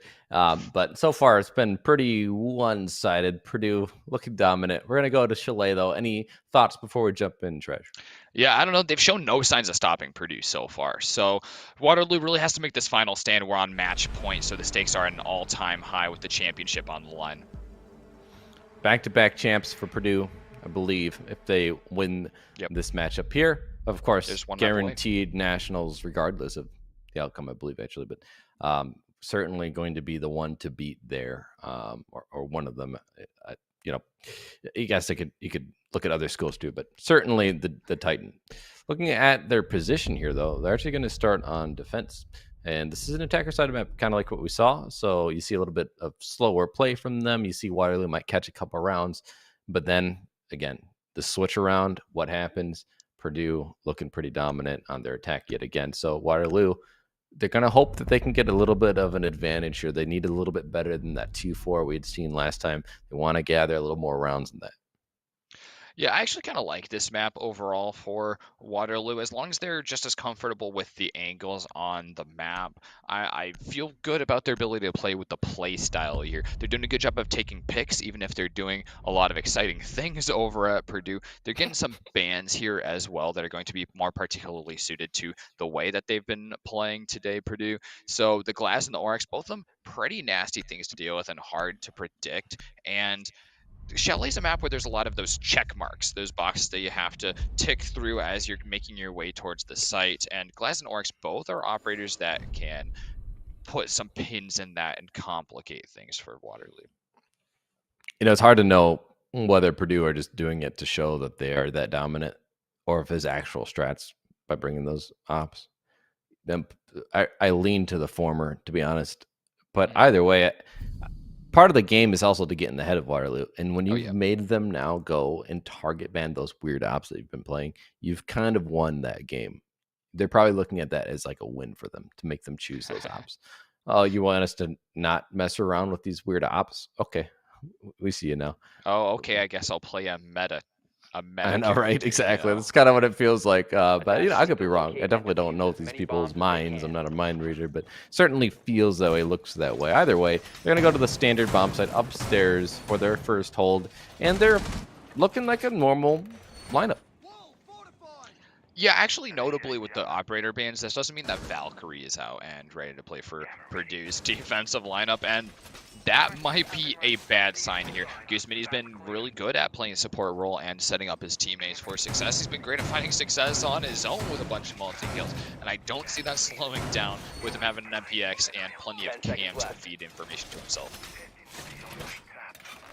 True, and they've been making good work of information, whether callouts from teammates, information gleaned from bulletproofs, whatever it might be. They've certainly been able to capitalize, and now, as you mentioned, those Valk cams in pocket are just even more things that Waterloo have to watch out for. The lineup of Waterloo is looking slightly different. We haven't seen the Thermite really brought up to this point, but on this map it makes sense. Get that main wall opened up, but that is the only hard breach they have. So Dez cannot die here. The thing is, they're actually not going to bring smokes on. They're bringing flashes, which makes sense because you have smokes on two other operators. Use those flashes to burn some stuff out. We see Gurp sitting in spawn. I'm wondering if they were AFK for a moment. Yeah, so okay, maybe it's just some technical things on the other end. But anyways, the first character found is Laggers downstairs. The Vigil is known, but he's taken one of the drones. His location has been pinched on, and elsewhere, Samwise finding a kill real early on Hangman. The Jackal ping is also going to give a little bit more information for tracking down Laggers for an eventual elimination. He's taking some damage in the gunfight that he's been forced into because of that as he tried to fade his way upstairs. And he's successfully done that. There's no one to pinch out on the top of Solarium. He's got an impact here to maybe check out Town below and also take away 60L from Goosemini, which is going to hurt, but maybe not quite the end of the world. Mila getting a kill onto Gurv, and then the clone getting a shot out. I wasn't sure if that was a clone at first. It was indeed, so lucky for them. They didn't choose to just face check it with their actual body, but Some more drones being sent in. There's plenty of Oh. time, too, for Waterloo. Shots up from below, almost finding the body. There's the nade that will, though. Samwise, double kill on the round, Outplayed. opening things up for Waterloo. They have the man Attackers advantage. located a We've seen bomb. them do well in this kind of situation, but more work needs to be done. They also need to be aware of these drop downs for that hatch that he's looking at right now. That could be a difference maker. We're going to see some defenders are starting to allocate themselves over in the direction that they know this push is coming in from, but so far it's just quiet on the western front. Yeah, but the attacker should be able to hear these footsteps around from Goosemity as he's been maneuvering his way back over towards Solarium. Mila, though, will get some work done for him. That way he doesn't have to be aggressive on this side. He can start backing off. Maybe find some opportunity to check the hatch even where there's potential for kills. The attackers are trying to pinch up on him just as they did with Laggers. That was a really decisive kill where they really did just fully outplay him. They had every option covered. Well, the pinch coming through. That bathroom player is now being watched from both angles. They really can't escape here, but they don't want to. They don't know that they're here. The shots could come through and find the shots, and they do indeed. They're not aware. Oh my god, they really don't know he's there. Providence, the double kill, SMG11 trying to get a third onto their name. Can't quite do it, but their teammates should be able to clean this one up. There's only 20 seconds remaining. They can play their lives here. 1v2 now for Dez on the hard breach op of Thermite. Can they become the Fragmite that we have seen time to time? But here they still have more work to do. They have to push in. The shots coming through are distracting them. They don't know which way to look. They look the wrong way. Mila with the pistol out catches them from the backside. Purdue win round one. Good SMGs from the defenders, but just as scary when they pull out those two hand cannons. The PMM deceptively heavy firing in this game. It's not the 9mm anymore, as it's going to hit just as hard as the Deagle that was in Goose Smitty's hands on the other side of the wall. And that's a rock in a hard place. It's just about impossible to fragmite your way out of that one, especially with a big scope in some small lines of sight. First round going really successfully towards Purdue, even though they took some heavy early pressure. But I saw a lot of those things that I like from Waterloo's attacks here, and I feel confident about it going into the basement site. They had a man advantage there and then lost it. And I'm not sure exactly where that gunfight took place because it was on the other side, I believe. But it did cost them a lot. And I think part of it, too, is we don't see them, when they have an advantage, we haven't seen them fully like slow down, get more drones thrown out, everyone gather information, and then we'll see what we want to do. We saw the exact decision made in real time. We saw them choose to go upstairs. No one push up solar stairs, and we'll just kind of reallocate ourselves to get this player in bathroom. And it didn't really pay off for them. They could have gained more information. They looked like they were pinching toward the bathroom, but they weren't aware of someone actually in the tub itself. Looked like they were maybe trying to play for the rotates or someone pushing in on the door from over by piano, perhaps. It doesn't really make sense to me that they would not drone there, but it cost them big. Yeah, no, that was 100% lack of drone cost round because Providence was able to just stack down a 2K and find the location. So he had a cost of 3 on that one, finding 2 kills himself and giving an immediate refrag to his teammate. And that's when that spirals it into a 1v2, which is, you know, a lot more than a 1v1. It's a lot harder to win. In any case, time also not on their side. So while they maybe would have wasted time to drone, it could have not. You think the body count would make up for that time. But either way, they're going to have to now figure out how to attack this new bomb site down in the basement. We've seen this be kind of a weak site oftentimes for the defense, so this could be the chance for Waterloo. We do see that Goosemate is going to start peeking out. Can't quite find the body. They know someone is pushing in, so they're just doing a peel back defense here. They're getting shot from many different directions. They're going to get peeked out. Subin getting that kill on Goosemate. Elsewhere, though, Laggers did find Ultra, so it's still all even in the man count. Upstairs, the attackers are doing a nice job of buying space. That's something that they've struggled with on some rounds, even when they find picks, is just not getting ground that they can work with, especially towards site. Hangman on the defense, though, is going to put a stop to some of this. Samwise is a lot of intel perspective on Yana, and all of that has gone down the drain. But there still is hard breach and that ever-present jack of all trades in the Finca.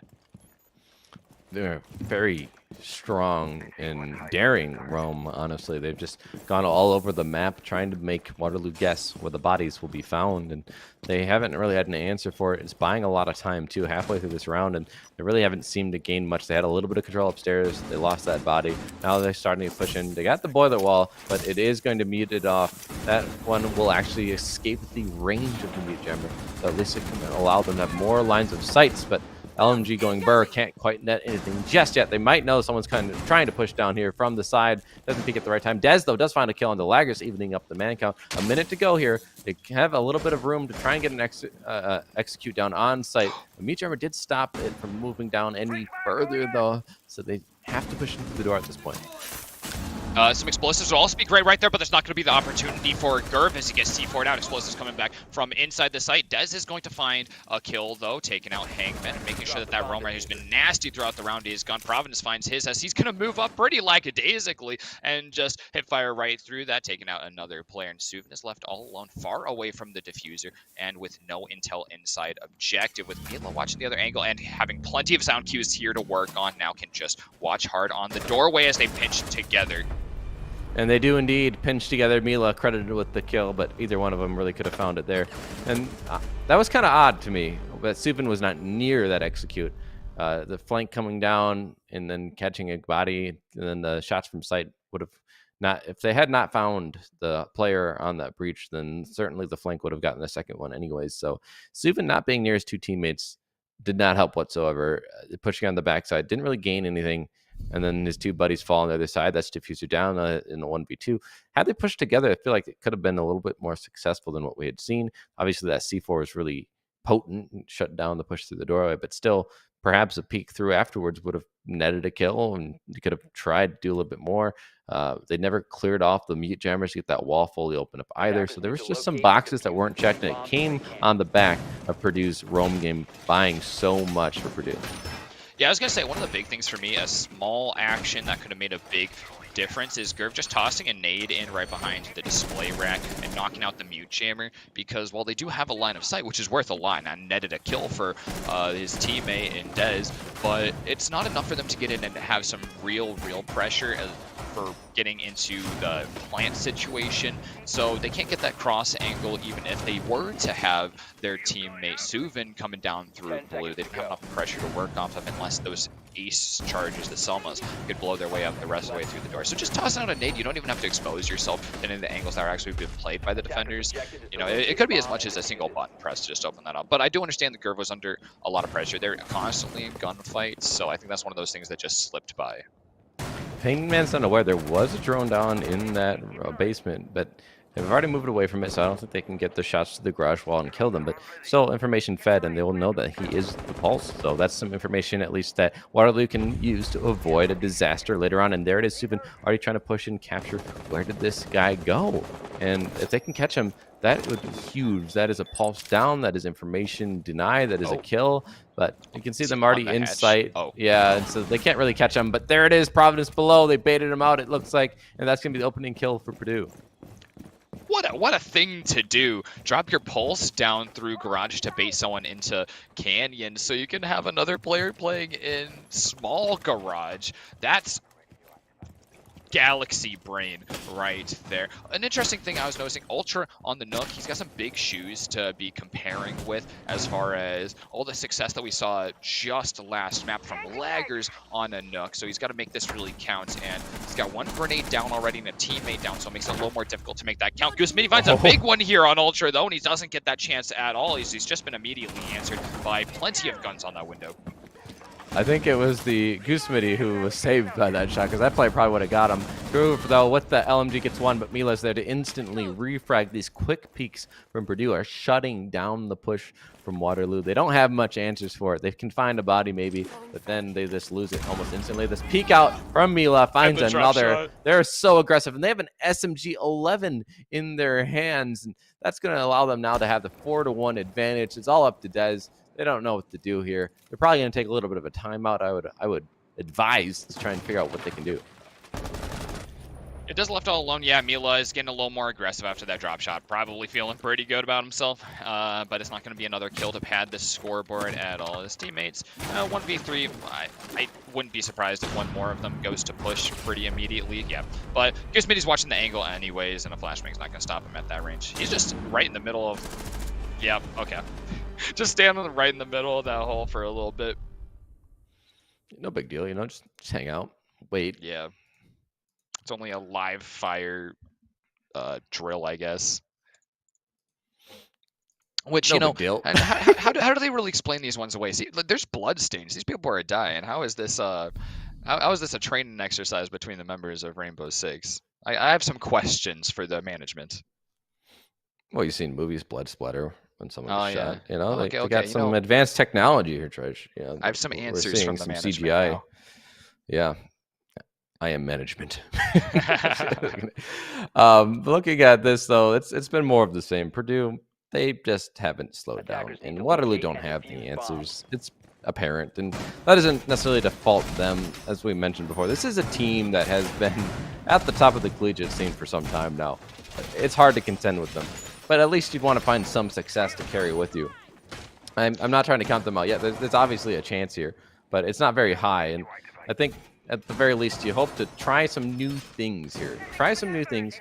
See what you can figure out as a kryptonite to Purdue, because maybe then it'll give you the confidence to move forward. You know, and these guys, like I mentioned, none of them are seniors, so this Waterloo 10 team can seconds left. stay together. And then they know that some of those Purdue players are seniors. They won't be here 5 next seconds time, left before so insertion. gives you a little bit more of a chance. Yeah, that's a spot that might be ripe for the Attackers are picking moving out next to locate semester. a So bomb. Waterloo here having a stand-up performance throughout their season and their postseason, even if it ends right here for them on this map in a few rounds, then they've still have put so much on the table here and really made a name for themselves either way. But in this round, they're down 3. They still have this chance. They can take rounds. They can even up their attack side, even to move over to defense. And that's not a terrible place to be either. They're looking to get a map, and that's something that has been prior impossible for any team, including Waterloo in the earlier season. Well, so far it hasn't happened yet, so we'll have to remain in silence until it has elapsed. But Gerv, on that LMG, hasn't had the success we saw last map. They had gotten a decent number of opening kills, and while Mila getting a shot on the Ultra is technically the opening kill, it is refragged, or at least a trade coming through with Dubin finding a shot onto Providence. But the jump up with the SMG-11 somehow wins out. Samwise probably a bit upset over that, because that was one that you just don't expect to happen. Laggers, though, Gerv does now come alive, activated a little bit, some shots coming through, but Subin can't find anything. Either way, 3v3 is not a bad place for Waterloo. Not even halfway through the round. Plenty of time for them. They have drones in pocket. They have nades in pocket. They can make some more things happen here. They just got to slow down a little bit, work together, get some information, and then get an execute. Yeah, player counts are still even here, but Mila has been popping off, and some of them in an absolutely showy way, like those last couple kills. So Mila is almost a raid boss on his own right now, a force to be reckoned with. Some intel is there. They know where he's been stalking around, but there's also a lot of intel for the defense. I mean, that Valkyrie has still been on the table. It's been out here this whole time, having eluded the ban. Thing, too, is that Hangman and Goosemity only have 1 and 2 kills apiece, so if they can shut down Mila, certainly, at least in recent times, you're not as scared of these other players. The SMD11 player getting knocked down would be good. Now, Gerv going to throw an aid, but no one's there. Again, this is why you try and gain some information. He has a drone in pocket, have a minute remaining. Daz at least finding that kill on Hangman allows him to have a little bit more of an advantage, but not being aware of the player on the stairs. Goosemity will take that freebie all day. Mila, a triple on the round now, getting Daz. It's all up to Subin. They have an LMG in hand, certainly doable. But a 1v2 with only about 35 seconds remaining. They're going to start pushing up. Subin is actually waiting, lying in wait here. They might have the information given by teammates, maybe on a drone. Either way, they're going to have to keep checking. They know, though, they can't just wait forever. The time is on the defender's side, and now that's going to give away their position. Looks like he might be trying to bait out this player on the main stairs. They're going to go for the swing. He can find it. He does. Mila shut down now, so Subin could make this happen. 15 Goosemity seconds left. pulling out the Deagle instead of the main weapon. Maybe a little bit of BMing, but it could cost them. We'll see. Subin be aware of it. The shot's coming out. He just turned away the wrong time, and Goosemity keeps the flawless map going. Yeah, continuing this reign of Terror 4 in a row on top of the ones that they had in last map. Let's check my notes real quick. Yeah, that is, oh god.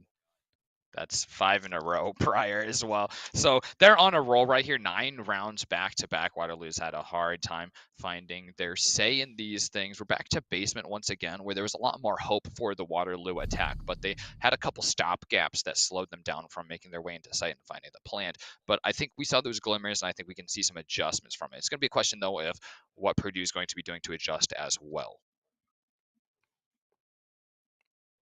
At this point, it's really Waterloo's turn to adjust because, again, haven't found much success. That was close. At least that round was closest it's been. A 1v1 situation.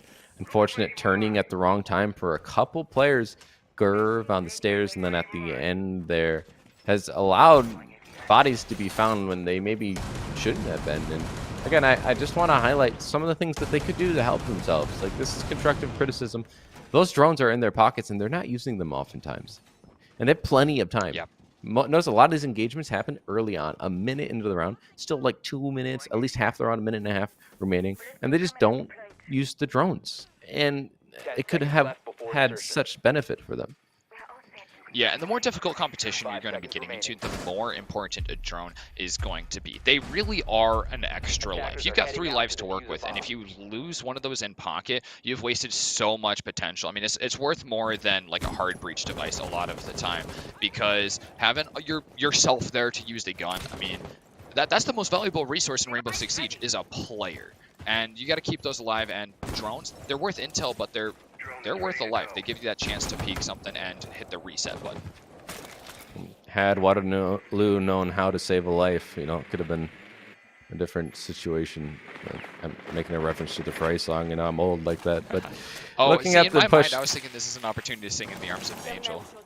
well, whatever song we want to sing, it's probably a sad one so far. Waterloo trying to get a push in through basement here. They know that that's where the bomb site is. So last time we had seen players roaming about, and they're aware of it. So maybe this time they go for more direct pursuit. But Providence with the shotgun on the instead of the Alda, on the Maestro. That's interesting. But Gerb finding one, at least on the Hangman, can even things back up. But certainly an odd selection on the side of Purdue.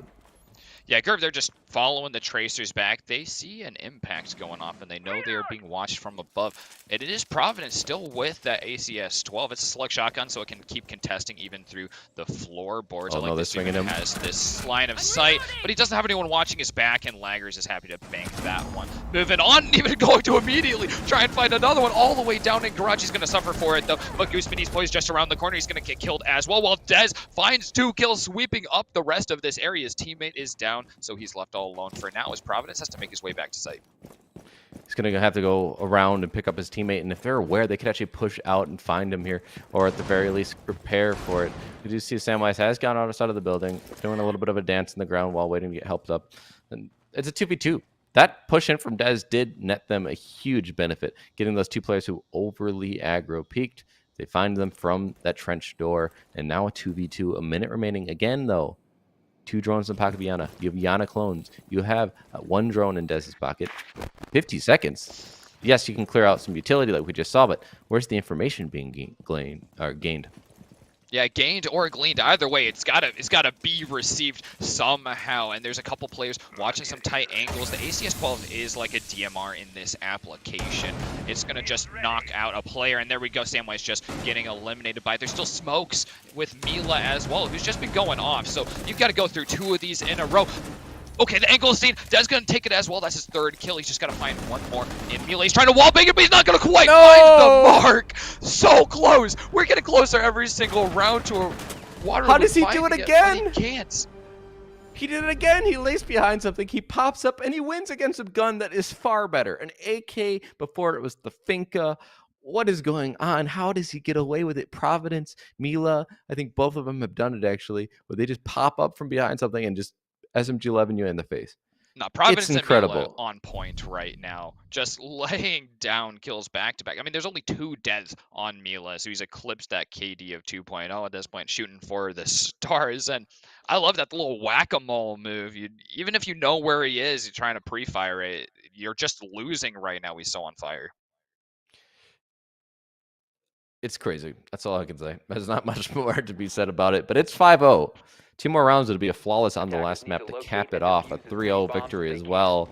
And Waterloo won't have much to take home except for lessons to learn from after seeing a completely different class of team from Purdue. And it's not as if they haven't seen this before in regular season, but it's not as if they're alone in that category either. Like we had mentioned, 2 O's all the way through the regular season and through playoffs up to this point. So Purdue certainly have gained the benefit of the doubt when it comes to just how good they are and what they're capable of. Last map, or last bomb site, excuse me. 10 seconds left. for them on their defensive half is going to be here in kitchen dining. They're probably going to go for a pretty heavy extension. We've seen it many times, and we'll see if Waterloo can at least try and gain one round and not let this be a flawless. Yeah, there's Providence up there in the hot tub once again. He's got the ACS-12, and he's going to find his mark eventually. Took a few shots, but the headshot does come out, and Ultra has been dusted. He hasn't found a kill yet on this half, and that's just going to be how it is for him here. He's done and out. He's got to watch. Oh, no, his teammates looking to rush in. Gurv taking a lot of damage, but he's going to find laggers. Gurv finding that second one as well. He's keeping up the fire as well. Mila is down. And Gooseman's going to try and clean things up, stopping that absolute onslaught. There's 3 players right on him. He's going to go for the repick. Oh, there's a player lying down, but the shots aren't going to connect. Suvin is a little bit unhappy with that one. There's explosions raining out below. Gooseman, he's still going to have to run around while Mila is down. It's all really down to Hangman to hold things up on site. He finds one on Samwise, though.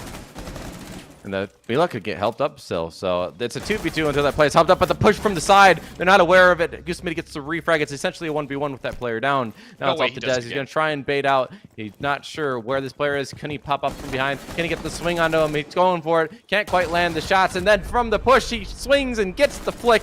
Gurv and Dez each getting credited with those last 2 bodies. One was, of course, the down player. But either way, Waterloo walk away with at least 1 round on the board. Gurv, he made it happen for the team despite having to jump right through a Surya gate, putting everything on the line. It was that rush strat. It was a desperate play. We've seen it before, and it's frustrating to see sometimes because you see the frustration in the eyes of the players doing it. A lot of the time, they're down 5 rounds on the first half, but anything to make something happen is worth it right there. And they even surmounted that comeback potential from Goosemitty, who had already pulled off an insane 4K to clutch out in the dying moments of a round. He almost did a repeat of map 1 that way. That's what I was thinking, map 1, but more because of the round count that we find ourselves at. A 5-1 half again. And Purdue, again, on attack, have been better than the defense overall. And that's scary, because they're already up 5 rounds. So now on attack, what can they do? Now, I will say that this is a map where you at least have more angles and trickery that you can do on the defense than, say, a coastline. So on that end of the spectrum, at least Waterloo can feel a little more confident. But at the same time, it's hard to be confident when they've just taken so many rounds against you and you haven't found many of your own. 3 rounds from the previous 2 maps. Now they found a 4th throughout the entire series of 3 maps. It's not a lot to be proud of, but still, at least it gives them not a flawless against them, and now momentum perhaps can be picked up. Yeah, although on the other side, I feel that... Oh, geez. Okay, there's a start. Waterloo feeling good. They've got a round in the belts. They've got a first pick on this round, and that's a good one because resources are very important on Chalet.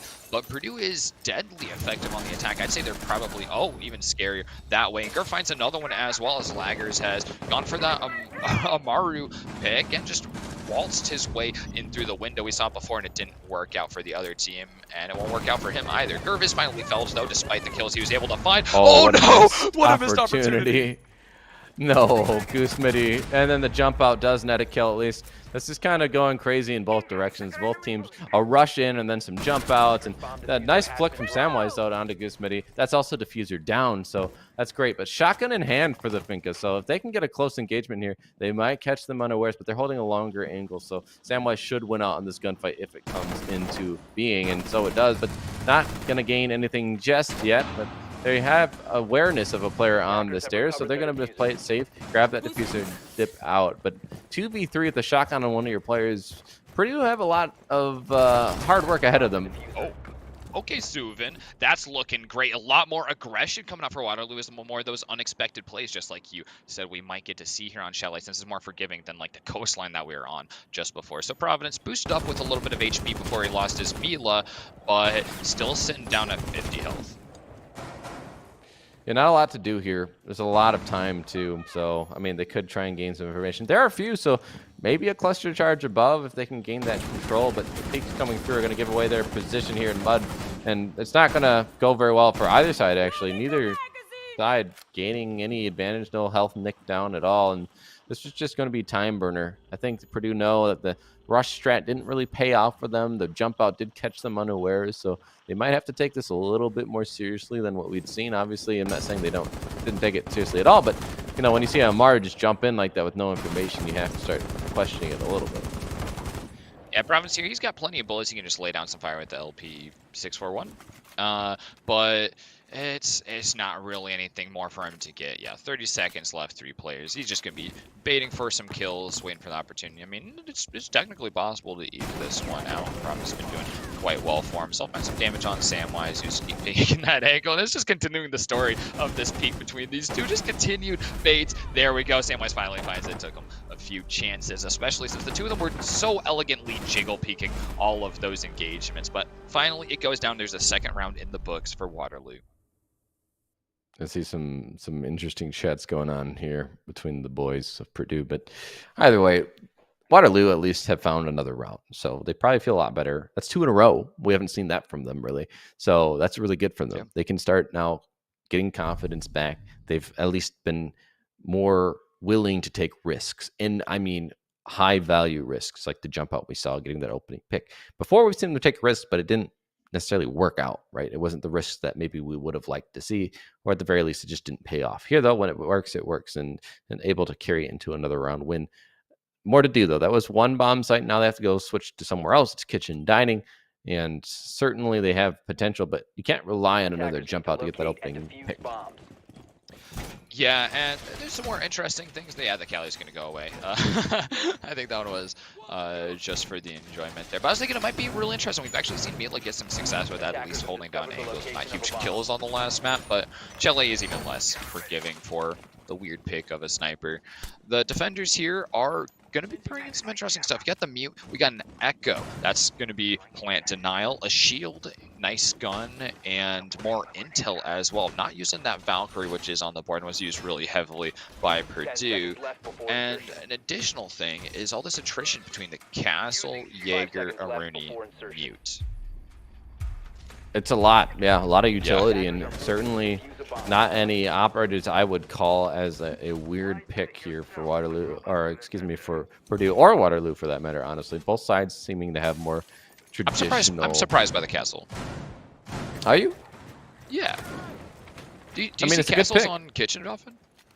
Sometimes, yeah, because it can cut off certain angles, especially upstairs. Can buy you a little bit of time, and you see, there's no sledge either, so it's kind of already going to pay off in a certain sense that they can make them melee it, buy time, or use some other explosive on it now in order to clear them. So we've already gained a little bit of ground there. Subin doing getting downed, and maybe can get help back up. Lagger's doing the peeks through. He knows someone's here in the kitchen or bathroom. Excuse me. Gets that kill. Providence did finish off Subin below, so now they have that 2-man advantage. There's someone coming up the stairs. They get the ping. It gives away that position, and now Gerv. Position's given away. They're going to swing from behind. They find that body as well. Purdue looking like they're getting back into dominating. Samwise has something to say, though. Providence shut down, and Mila, double kill on the round. Some shots coming onto the stairs. They're aware of that too. Samwise, a triple now, bringing it to a 2v2. They're doing a lot of work to keep them in this. Yeah, that's looking beautiful. It's evened up. The player count, and Hangman is still stuck outside of the objective, or the map even. He's got the wall open, though, so that's going to be really nice. It gives him something to work with. And with these drones, this is the exact kind of intel we've been really asking for, is making sure that you're going to have information to work off of. And there we go. Des has been located, and he's not in a good position to take long-range fights like this. That's why he's been maneuvering around so much. But but another defender taken away. Des is even the one going right there. He's left lying down. He's going to pull away, trying to find some way to escape while the plant goes down. He's got to rotate in and hope to find a head. And, well, his head is the one being found. Gusmity ready and waiting. That C4 takes so long to throw, and he's already looking in your direction as you peek. There's not a lot of hope there. And as soon as his teammate died, I felt real bad for him, because in a 1v2 in that situation, not a lot you can do there. And it was the teammate Samwise who had done so much work, right? So losing them was kind of the last straw, breaks the camel's back. In this case, though, Purdue now are going to be on map and match point. It's taken a little bit longer than perhaps we had thought after seeing them go up so many rounds in a row, but Waterloo had a little bit of a fight back. Purdue, though, putting a stop to that momentum, winning the last round. Now Waterloo have to choose another bomb site. That one didn't work out, so they're going to try a basement. Yeah, and they're going to have to fight like a cornered rat here to keep in it at all. Down 4 rounds, and Purdue so terrifying when they're on the attack and looking in good fashion Attackers last need round. to They've just got to locate find and one defuse more. as many The bombs odds as are they not can. for them. It's they just have to get lucky once, while Waterloo has to get lucky every single round to bring this one to overtime and make a little bit of history, being the only team to bring Purdue to overtime over the course of this entire season. So odds stacked against them with the championship on the line in every round going forward. Basement hold is going to consist of plenty of denial. You got the mute, you got the bandit, you got some Rooney gates in tandem with shields. So there's a lot going on here. There's also 10 going seconds to left. be, interestingly enough, the echo again. We saw those 5 cams seconds left feeding before some insertion. information, I'm sure, because Samwise got that triple kill that really helped them stay alive last round. Attackers are Obviously, moving out they to still locate lost, bomb but and it's certainly defuse it. closer than it would have been had he not activated getting those kills. Here, basement, there's a lot of angles they have to be aware of, though. And last time Samwise got a lot of kills from angles that he was able to quick peek. It's not as easy here, but Lager's getting taken out by Hangman helps Waterloo a lot. Yeah, that's really nice to be working with. And also, Mila, the top fragger for the offense, has been taken away from having a gun. Gerv's going to claim this is planned. That's exactly how they want to be taking their victory, apparently. But that's actually going to be definitely a big hurt for them. Maverick opening up a little bit of a hole right here, but there's no denial. Looks like that mute jammer didn't Attackers find its located mark bomb. on the wall. So Ace's Selma charges have a nice little vault hull already prepared. Mila all alone, actually, and Canny is just going to be playing safely until Hangman has the chance to rotate on over. I think Hangman actually shot that mute jammer from the angle that they had. Oh, okay. For whatever reason, I don't know. Gizmity just couldn't see it. But either way, it's opened up like you mentioned. It's a 4v5 still after that TK, so still more work to be done. But Providence evening it back up. Gerv getting shut down. That's a big kill. That's one of the top fraggers on the side of Waterloo. That's the alibi. Not a lot of utility lost at least. Shooting through with the pistol, trying to get that electric denial cleared off so they can open up the wall. C4 though, Providence shut down. They had that kill earlier, now no longer able to do much. That's the top fragger dead except for Mila, but they're a shield op here. They're not going to be fragging out you would expect at least. Yeah, and that is a lot of that soft destruction taken away as well. Breaching charges in the pocket are going to be dying, and that doesn't allow for any gunshots from above. Mila is looking to open things up here. Rooney Gate going away. That jammer's still active on that 3 ping, which is a huge problem for the attack. Okay, it looks like they've gone through it just enough here where they can start moving on to try and get the Montaigne execute. And Samwise has taken up his position. He had a huge effect on the last round. He's still got these cams available and in their locations. Dez finds Mila. Pushed in too far. That's all that happened there. They just pushed in too far. Shield taken care of. You see Ultra now hanging on the backside, waiting to flank, and the push coming through. Goosemity is aware of their position. Neither of them finding it, but the swing up from Subin shuts it all down, and Waterloo find another. This is the most rounds they've found in the matchup so far. That's 3 for them, and they're looking a lot better here on Chalet. And maybe, just maybe, starting to gain some momentum to come back. They have to find 3 more in a row, though, because they are still down and on map and match point. Yeah, like I said, every single round from here on is a ring, metaphorically, or trophy, definitely, on the on the count. So going to bar and gaming room, they did also find success here. This is the first round that they were playing on the defense, so they'll hope to be replicating that same success. There's not going to be a Montaigne to be contending with this time, and there's not going to be that early team kill either. Hopefully. Hopefully, right? That's the hope, because that was bad. Bad. No, don't do that. Right? Yeah, it's like yelling at your cat or something. Like, no, stop. Yeah, don't make me get the spray bottle. Exactly. Stop shooting your maybe teammates. maybe that's what they need to do. They're in the same room, I assume. So maybe that's a Attackers need to possibility. locate and defuse Either way, they're gonna see a new bomb site for Waterloo. Back actually to the one they had the first successful win on this map here in the games and bar areas. So I like it. They had the jump out though, right? Gotta keep that in mind. It kind of set the tone for the round. You can't expect that to come through, but then I didn't expect a Team K to come through. So with Purdue, I guess at this moment, I'm not really sure what to expect from them. They're full of surprises. They really have been all through this series.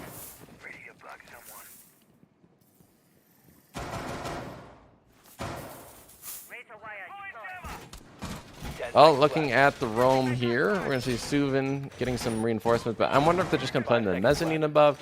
Not sure what the positions are going to be, but they have at least a shield at the top of blue. So someone's going to definitely be playing there, but last time we saw them just running around the map like crazy, and they don't seem to necessarily be doing that. Now, a peek coming through. This is another spawn peek coming through. The peek coming out, and Mila's ready for it. Pre-fires, Samwise shut down.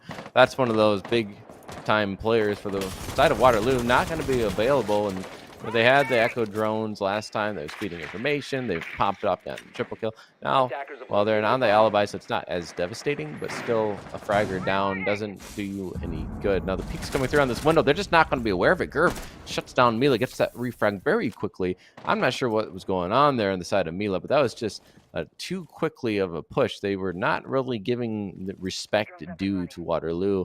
Didn't think anyone was going to be watching that. It's a very basic position, so just a bit odd.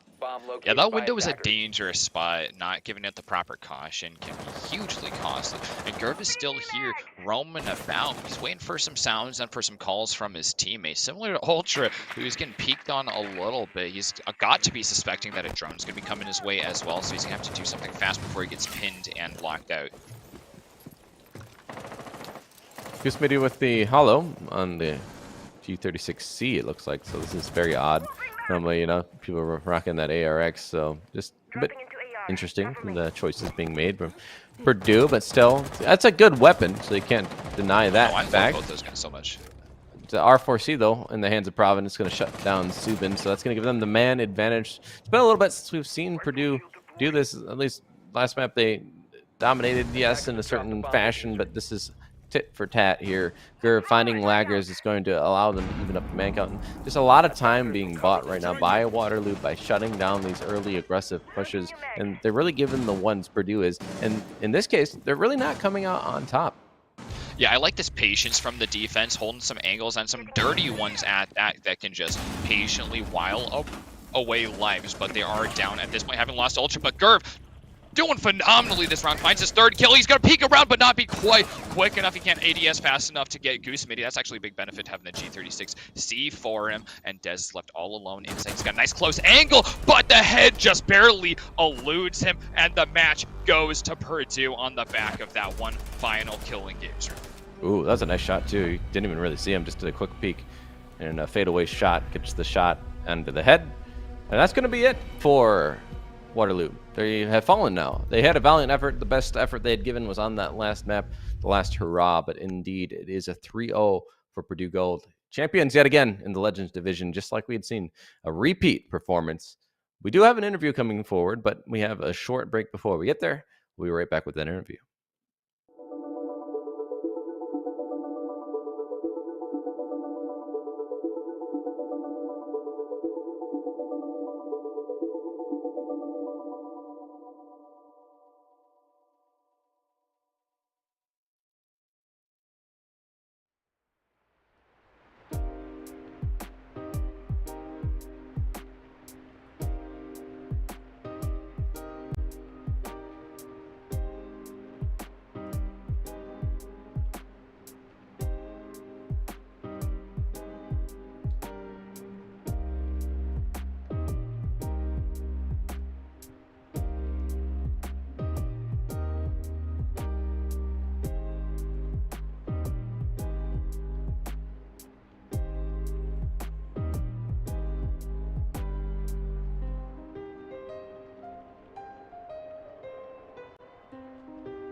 Welcome back, guys, for our last time on our main stream here for this season.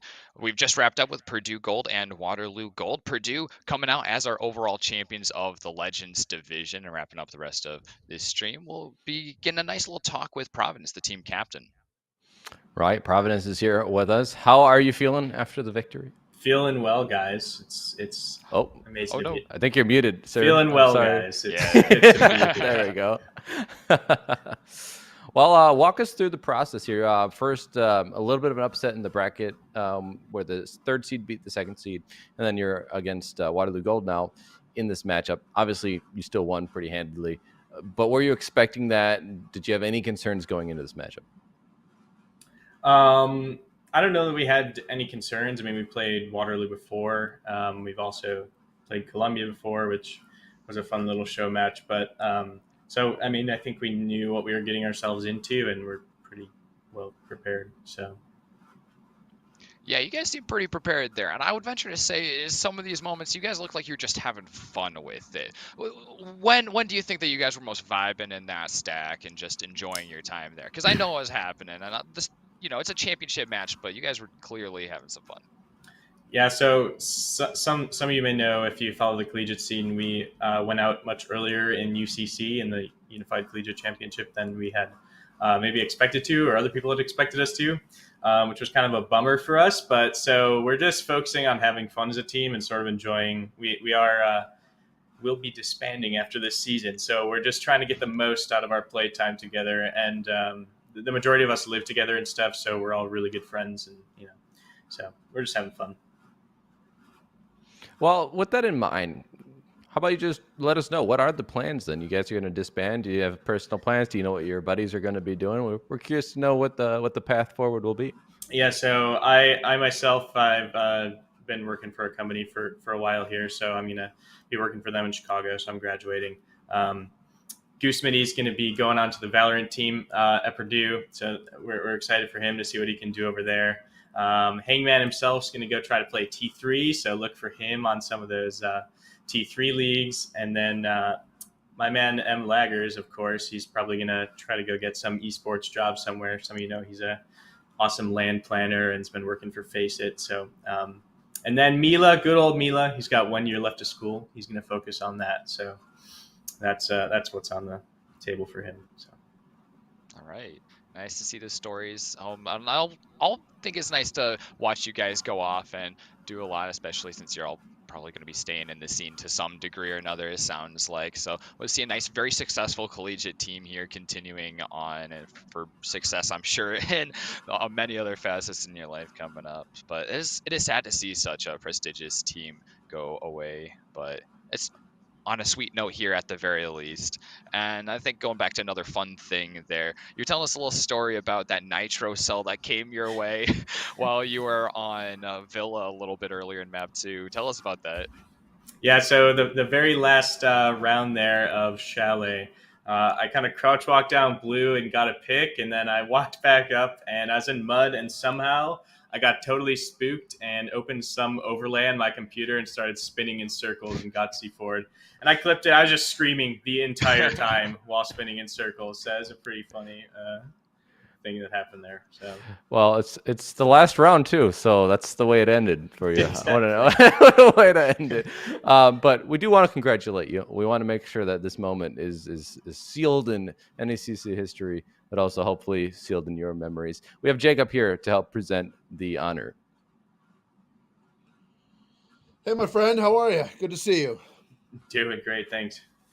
I just wanted to congratulate you guys. Obviously, we've enjoyed working with you at Purdue and defending your championship here tonight. Obviously, getting to know Matt. I'm excited for his future. Obviously, excited for the rest of you guys. Congratulations to you on your position going forward there. So, yeah, I just want to present you. We'll get you. You know what these look like. You've gotten one of these before. You'll get another one out there. You get the shirts, but just want to say congratulations. Obviously, it's a little bit bittersweet to have you guys disbanding at the end, but we'll see you at Nationals. We're looking forward to watching you compete that. I know you'd like to go out on top. You talked about sort of playing the end of this and playing it through, and I assume that ending it with a nice paycheck probably wouldn't be the worst thing in the world before you guys go your separate ways. So congratulations once again, my friend. It's been awesome to watch you, and we look forward to doing it more in the future in the next couple of weeks in Nationals.